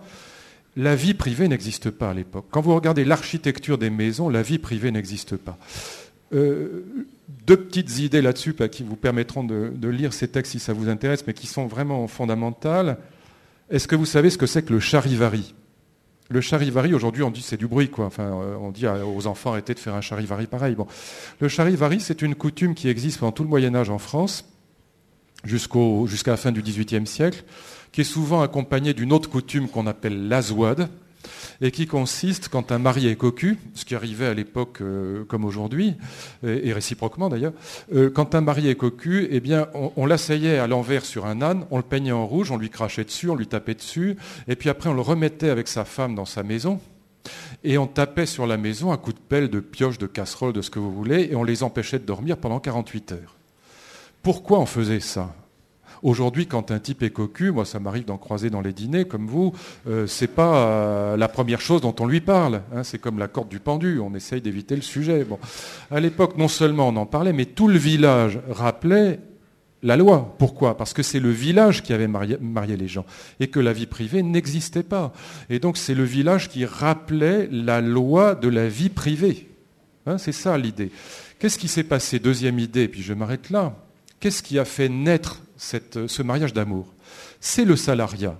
C'est la thèse de Shorter. Il a évidemment raison là-dessus. Le salariat, c'est quoi? C'est pas du tout l'exploitation de l'homme par l'homme, comme dit Marx. D'abord, c'est l'émancipation des petits individus. C'est la naissance de l'individu. Ça veut dire quoi? Ça veut dire que c'est d'abord... Il y a des travaux sur les Bretonnes. Les Bretonnes qui vont... les petites paysannes bretonnes qui vont aller travailler dans les maisons bourgeoises dans les grandes villes. Pourquoi je fais ce geste-là? C'est parce que le salaire, quand elles vont monter à la ville, elles vont s'arracher, petit individu qui s'arrache au contrôle commun, contrôle social de la communauté villageoise, où il y a les vieilles derrière les rideaux qui savent tout sur tout le monde et qui passent leur temps à médire des autres. Eh bien, la petite bretonne qui va aller travailler comme bonne à tout faire dans une maison bourgeoise, elle va s'arracher à la communauté villageoise d'origine. Elle va avoir cette formidable émancipation qui, malgré tout, est le salaire qui va lui donner une autonomie financière. Et du coup, elle va vouloir non plus être mariée de force, mais se marier. Pour quel motif? Par affinité élective, par amour. C'est la naissance du mariage d'amour. Et quand le mariage d'amour va être inventé, on va inventer aussi, si je puis dire, l'amour des enfants. En tout cas, il va changer complètement de nature. Et cette histoire-là est absolument parallèle à la naissance de l'humanitaire. Et donc, ma thèse, si vous voulez, c'est qu'on a là le lieu de nouvelles transcendances, c'est-à-dire de nouveaux motifs de sacrifice, de nouvelles formes de sacré. Et ce n'est pas parce que le sacré a un visage humain qu'il est moins sacré que l'autre. C'est ça l'idée que j'ai. La description, en fait, c'est celle d'une ascendance. Exactement. Alors, on va prendre la dernière question avec Frédéric Leroy qui souhaite la poser. Oui, juste une dernière question. C'est par rapport au livre que vous avez écrit sur l'écologie profonde, un livre assez critique. Et je voulais avoir votre position sur justement votre position sur les thèmes d'Hans Jonas et sur le principe de responsabilité, le principe de précaution, qui réhabilite, revalorise la peur, non pas une peur instinctuelle, mais une peur positive qui serait à l'origine d'un principe de responsabilité, donc une peur finalement très morale et très éthique. Et est-ce que vous êtes favorable à cette généralisation du principe de précaution? Je vais compléter la question en disant, moi j'y vois plutôt l'application du doute de Pyrrhon, qui refusait qu'on agisse tant qu'on n'avait pas un bon motif d'être convaincu d'agir. Bon, s'il s'agit, vous savez, la dernière conférence d'Aaron à la rue d'Ulm, ça s'appelle « Le rôle de la bêtise dans l'histoire ». J'ai toujours trouvé que le thème était passionnant.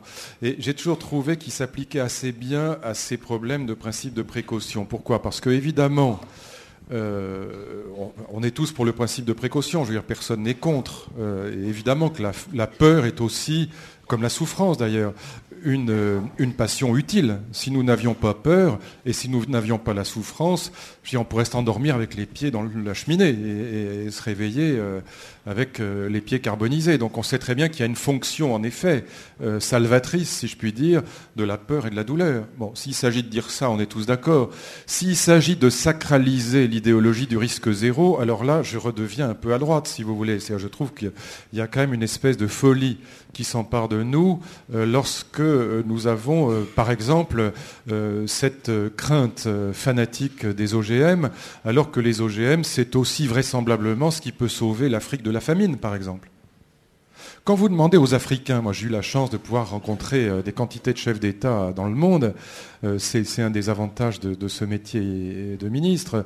Quand vous parlez sérieusement avec des intellectuels ou des politiques intelligents en Afrique, je vous garantis qu'ils sont à 100%, à 150% pour les OGM.